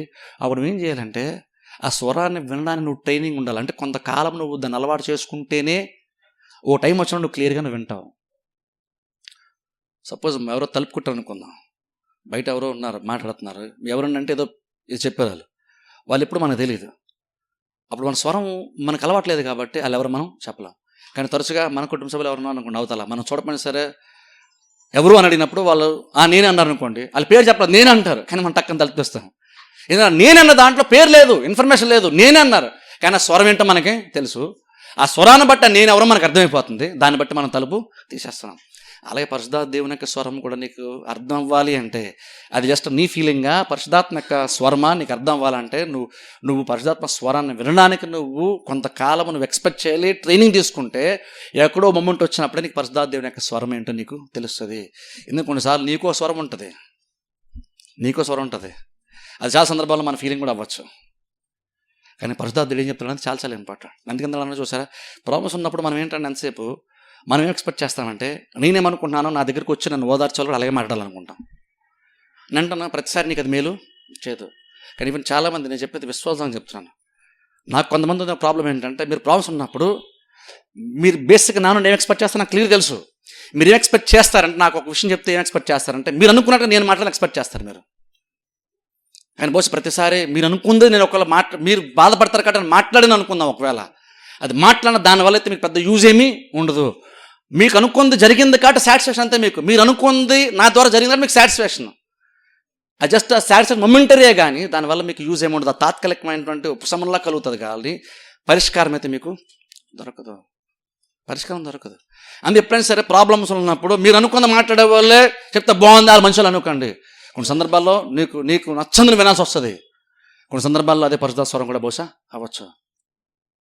మీరు బైబిల్ చూడండి, నికోదేము అనే వ్యక్తిని చూస్తారు. యాక్చువల్ బైబిల్ తీస్తే బాగుంటుంది కానీ టైం లేదు, చెప్పేస్తాను. నికోదేము అనే వ్యక్తి యూదుడు యాక్చువల్గా. అంటే ఈ ఫరిసీయులు అందరూ ఏంటంటే యేసుక్రీస్తుని ఇరికించి హింసించి చంపేద్దాన్ని చూస్తూ ఆయన అద్భుతాలు చాలా చేస్తుంటే అసలు దాని వెనకాల అసలు ఎవరున్నారు, కారణం ఏంటి అని తెలుసుకునే ప్రయత్నం చేద్దానికి, అద్భుతాలు చేస్తున్నాడని తెలిసి దానికి కారణం ఏంటో తెలుసుకుందాని అద్భుతాల గురించి ఇన్ఫర్మేషన్ కోసం వస్తాడు నికోదేము క్రీస్తు దగ్గరికి. మీరు బైబిల్ యాక్చువల్గా మీరు చదివితే మీకు అది ఉంటుంది. యాక్చువల్గా అది వచ్చినప్పుడు ఆయన ఏమో అద్భుతాలు మాడుతూ నువ్వు నిజంగా నువ్వు దేవుని దగ్గర వచ్చా నాకు అర్థమవుతుంది అని మాడుతుంటే క్రీస్తు ఏమంటారు తెలుసా, వారు కొత్తగా జన్మించితేనే కానీ అని మాడతారు. మీరు ఇంటికి వెళ్ళాక మీరు చదవండి నికోదేము ఆ సందర్భం మీరు బైబిల్ మీరు చూస్తే ఎక్కడా కూడా మీరు గమనించండి, నికోదేము ఒకటడ్డానికి వస్తాడు కానీ క్రీస్తు ఇంకోటి చెప్తారు. మీరు ఇంటికి వెళ్ళాక చూడండి నికోదేము గురించి మీరు చదవండి. ఆయన యేసు దగ్గరకు వచ్చినప్పుడు అద్భుతాలు చేస్తున్నాడు కదా, దాని వెనకాల దేవుడు కారణమా ఏంటని తెలుసుకొని వస్తాడు. ఎందుకంటే ఓ రకంగా చెప్పాలంటే యూదులు చంపాలని చూస్తున్నారు. నికోదేమో కొంచెం మంచోడు, బహుశా ఏదో రకంగా యేసు దగ్గర విషయం తెలుసుకొని బహుశా యూద మత పెద్దలు చెప్పి బహుశా వాళ్ళని కన్విన్స్ చేసే ప్రయత్నం చేద్దాం, ఏదో మొత్తానికి కొంచెం వాళ్ళేమో చంపాలని చూస్తున్నారు, ఈయనేమో తెలుసుకుందాము నిజమేంటో అర్థం చేసుకుందాము అనుకుని నికోదేము క్రీస్తు దగ్గరికి నైట్ టైం వస్తాడు. వచ్చినాడు మీరు ఇంటికి వెళ్ళి చదవండి. నికోదేము ఒకటి అడుగుతున్నాడు కానీ మీరు చూడండి నికోదేము అడిగిన దానికి క్రీస్తు చెప్పిన సమాధానానికి అస్సలు పొంతన ఉండదు, అస్సలు పొంతన ఉండదు. ఏముండదు తెలుసా, కొన్నిసార్లు అనుకుంటాం ఇదే నేను ఒకటి అడిగితే ఆయన ఒకటి చెప్పాడు ఏంటి, టాపిక్ని కట్ చేస్తాడు అనుకుంటాం. మరి నికోదేమేమో యేసుక్రీస్తు గురించి ఏదో అడిగి తెలుసుకుందని వస్తే క్రీస్తు టాపిక్ మార్చేశారండి అనుకుంటాం. వాళ్ళు క్రీస్తుని టాపిక్ మార్చలేదు, క్రీస్తు యాక్చువల్ ఆత్మచేతను వెంబడుతూ నికోదేముకి ఏంటో అవసరమో దాని గురించి మాట్లాడారు. నికోదేముకి ఏంటి అక్కడ తిరిగి జన్మించడం అవసరం, అక్కడ నికోదేము తిరిగి జన్మించడం అవసరం, దాని గురించి క్రీస్తు మాట్లాడే ఆ వ్యక్తికి రక్షణ ఇచ్చే ప్రయత్నం చేశారు. క్రీస్తు అద్భుతాలు ఎందుకు చేస్తున్నాడు, దానికి కారణం ఏంటి అది తెలుసుకోవడానికి వచ్చాడు నికోదేము. కానీ క్రీస్తు ఏమో నికోదేముకు రక్షణ ఇవ్వాలనుకున్నారు. రక్షణ గురించి మాట్లాడుతూ నువ్వు కొత్తగా జన్మిస్తే నువ్వు దేవుని రాజ్యాన్ని చూడలేవు, ప్రవేశించాలని క్రీస్తు చెప్పారు. ఏంటి ఆయన ఒకటి అడిగితే ఈయన ఒకటి చెప్పారేంటి, క్రీస్తుకి ఆయన క్వశ్చన్ అర్థం కాలేదా? అక్కడ క్రీస్తుకి ఆయన క్వశ్చన్ అర్థం కాలేదని కాదు, క్రీస్తు కంటే బెటర్గా అర్థం చేస్తున్న వాళ్ళు, క్రీస్తు కంటే తెలుగు గల వాళ్ళు ఎవరు లేరు. మరి ఆయన ఒకటి అడిగితే ఈయన ఇంకోటి ఎందుకు చెప్పాడు, ఈయన ఎందుకు బహుశా అక్కడ ఏమై ఉండొచ్చు ఖచ్చితంగా. ఎందుకు క్రీస్తు అలా రెస్పాండ్ ఉంటారంటే అక్కడ నికోదేము ఒకటి తెలుసుకుందాం అంటున్నాడు కానీ నికోదేముకి అది కాదు తెలుసుకోవాల్సి, నికోదేము వేరేది తెలుసుకోవాలి. ప్లస్ నికోదేము అది అడిగాడు కాబట్టి అదే చెప్పాలని కాదు, నికోదేము క్రీస్తు నుండి ఒకటి ఎక్స్పెక్ట్ చేస్తున్నాడు కానీ క్రీస్తు మాత్రం నికోదేముకి వేరేది ఇవ్వాలని అనుకుంటున్నారు. అంటే రకంగా చెప్పండి నికోదేము యొక్క ఫీలింగ్స్లోనికి క్రీస్తు వెళ్ళలేదు. అది చాలా ఇంపార్టెంట్, అది నడిపింపడంలో చాలా ఇంపార్టెంట్. అది అందుకే చెప్తాను, మీరు వచ్చినప్పుడు భవిష్యత్తు మీరు మాట్లాడినప్పుడు మీరు ఏం ఎక్స్పెక్ట్ చేస్తారంటే పాస్టర్ గారు అర్థం చేసుకోవాలండి, అందరికంటే బాగా మాట్లాడాలి, అందరికంటే మమ్మల్ని బాగా అర్థం చేసుకోవాలి, మాకు అనుకూలంగా మాట్లాడాలి అనుకుంటాం. ప్రతిసారి అది నీకు వర్కౌట్ అవుతుంది, అది నీకు మేలు చేయదు. అది ప్రతిసారి అలా మీ ప్రాబ్లం నాకు అర్థం కాదా, ఖచ్చితంగా నాకు అర్థం అవుతుంది. కానీ అర్థమైంది కాబట్టి నాకు అర్థమైన విషయం మీకు నేను ప్రూవ్ చేసుకోవాల్సిన అవసరం నాకు లేదు. అంత అల్పంగా అయితే నేను పనిచేయాల్సిన అవసరం నాకు లేదు. నేను ఇక్కడ ఏదో నిలబడింది ప్రూవ్ చేసుకోవాల్సిన అవసరం నాకు లేదు. ప్రూవ్ చేసుకోవడానికి కాదు. నేను ఏంటన్నది మీరు ప్రూవ్ అవ్వాలంటే మీరు చర్చకొచ్చి వాక్యం వింటా ఉంటే వారికి 3 సార్లు ఏం చెప్తున్నారు వింటే మీకు తెలుస్తుంది నేనేంటన్నది ప్రూవ్ అవ్వడానికి. కాబట్టి మీ మీద నాకు ఎంత తక్కువ ఉందని చెప్పుకోవడానికి, మీరు బాధపడుతూ వచ్చినప్పుడు చెప్పే మాటలను బట్టి నేను మంచి ఉన్న చెడ్డ డిసైడానికి కుదరదు. అక్కడ మీకు ఏంటో అవసరమో దేవుడు దాన్ని మీకు ఇచ్చే ప్రయత్నము చేస్తాడు. అలాగని అక్కడ దేవుడు అర్థం చేసుకోలేదా అంటే, మనుషుల కంటే బాగా అర్థం చేస్తున్నాడు కాబట్టి నీకు అవసరమైంది దేవుడు మాట్లాడతాడు. అయితే ప్రతిసారి మనకు అది నచ్చదు. ఒక రకంగా అది ఎలా ఉంటుందంటే, అదుడ్డుగా చేసుకుని కాపరి మన దగ్గరికి లాగినట్టు. అక్కడ నువ్వే ఫీలింగ్తో ఉన్నావో, నువ్వే మూడుతున్నావో ఆ మూడుతో దేవుడు నీతో మాట్లాడలేదు. నీకు ఏది మేలు చేస్తుందో దేవుడు దాన్ని నీకు ముందు పెట్టే ప్రయత్నం చేస్తున్నాడు. అలా దేవుడు మనల్ని నడిపిస్తాడు. అందుకు నడిపింపు ఎలా ఉంటుందో కూడా తెలుసుకోవడానికి చాలా చాలా ఇంపార్టెంట్ అంటాను. ప్రతిసారి మీరు చర్చకు వచ్చినప్పుడు మీ మూడు తగ్గట్టుగా ప్రతిదీ జరగాలనుకోకండి. దేవుడు నీ మూడులోకి రాడు, నువ్వు దేవుని మూడులోకి నువ్వు దేవుని నడిపించట్లేదు, దేవుడు నిన్ను నడిపిస్తున్నాడు. ఇప్పుడు దేవుడు నీ వెనకాల రావడం కాదు, నువ్వు దేవుని వెనకాల వెళ్ళాలి. అలా వెళ్ళినప్పుడు ధైర్యము, ఆదరణ, ఓదార్పు వస్తుంది. అందుకన్నాడు, నీ దుడ్డు కర్రను ఆదరిస్తుంది. పరిశుద్ధాత్మ దేవుడు అలాగన్నా మనల్ని ఆదరిస్తాడు. ప్రతి సమస్యల్లో, ప్రతి దానిలో దేవుడు, పరిశుద్ధాత్మ దేవుడు ఒక ఆదరణకర్తగా ఉండి, అంటే సహాయకుడిగా ఉండి, నువ్వు దేవుని నమ్మాలనుకున్నప్పుడు నమ్మడానికి నీకు సహాయం చేస్తాడు. నువ్వు చర్చికి వెళ్ళాలనుకున్నప్పుడు నువ్వు చర్చికి వెళ్ళాలని దేవునికి సహాయం చేస్తాడు. నువ్వు ప్రార్థన చేసుకోవాలనుకున్నప్పుడు నువ్వు ప్రార్థన చేయాలని నిర్ణయం తీసుకుని నువ్వు చేసేటప్పుడు నువ్వు ఇంకా బెటర్గా చేయడానికి పరిశుద్ధాత్మ దేవునికి సహాయం చేస్తాడు. అలా నువ్వు ఏదైనా చేద్దాం అనుకుంటున్నప్పుడే ఆదరణకర్త వచ్చి నీకు సపోర్టు చేస్తాడు. నువ్వు అలా చేయనంత వరకు గ్రేటెస్ట్ హెల్పర్ నీకు ఉంటాడు, కానీ నువ్వేమి చేయకపోతే దానివల్ల యూజే లేదు. క్రీస్తున్నారు మాట, నేను వెళ్ళడమే మీకు మంచిది. ఎందుకంటే పరిశుద్ధాత్మ దేవుడు 24 గంటలు నీతో ఉంటాడు. క్రీస్తు 24 గంటలు శిష్యులతో లేరు, కానీ పరిశుద్ధాత్మ దేవుడు 24 గంటలు మనతో ఉంటాడు. అందుకని నేను వెళ్ళడమే మీకు మంచిది. ఆయన ఎవరు ఆపేవాళ్ళు, ఆటంకపరచలేరు, నిన్ను దూరం చేసేవాళ్ళు ఎవరు కూడా లేరు. అంటే పరిశుద్ధాత్మ దేవుడు కూడా చాలా సందర్భాల్లో మారుతుంటాడు. నువ్వు వాక్యం వినేటప్పుడు అది నీకనే విషయం కూడా దేవుడు చెప్తాడు. అది నీ మంచి కోసం లోపల స్వరం చెప్తాడు. నువ్వు వినడం అలవాటు చేసుకుంటే నీ ఫీలింగ్స్ను దాటి నువ్వేం విన్నావో అది నీకు ఎంత మేలు చేస్తావు నువ్వు అర్థం చేసిన ప్రయత్నం చేయి.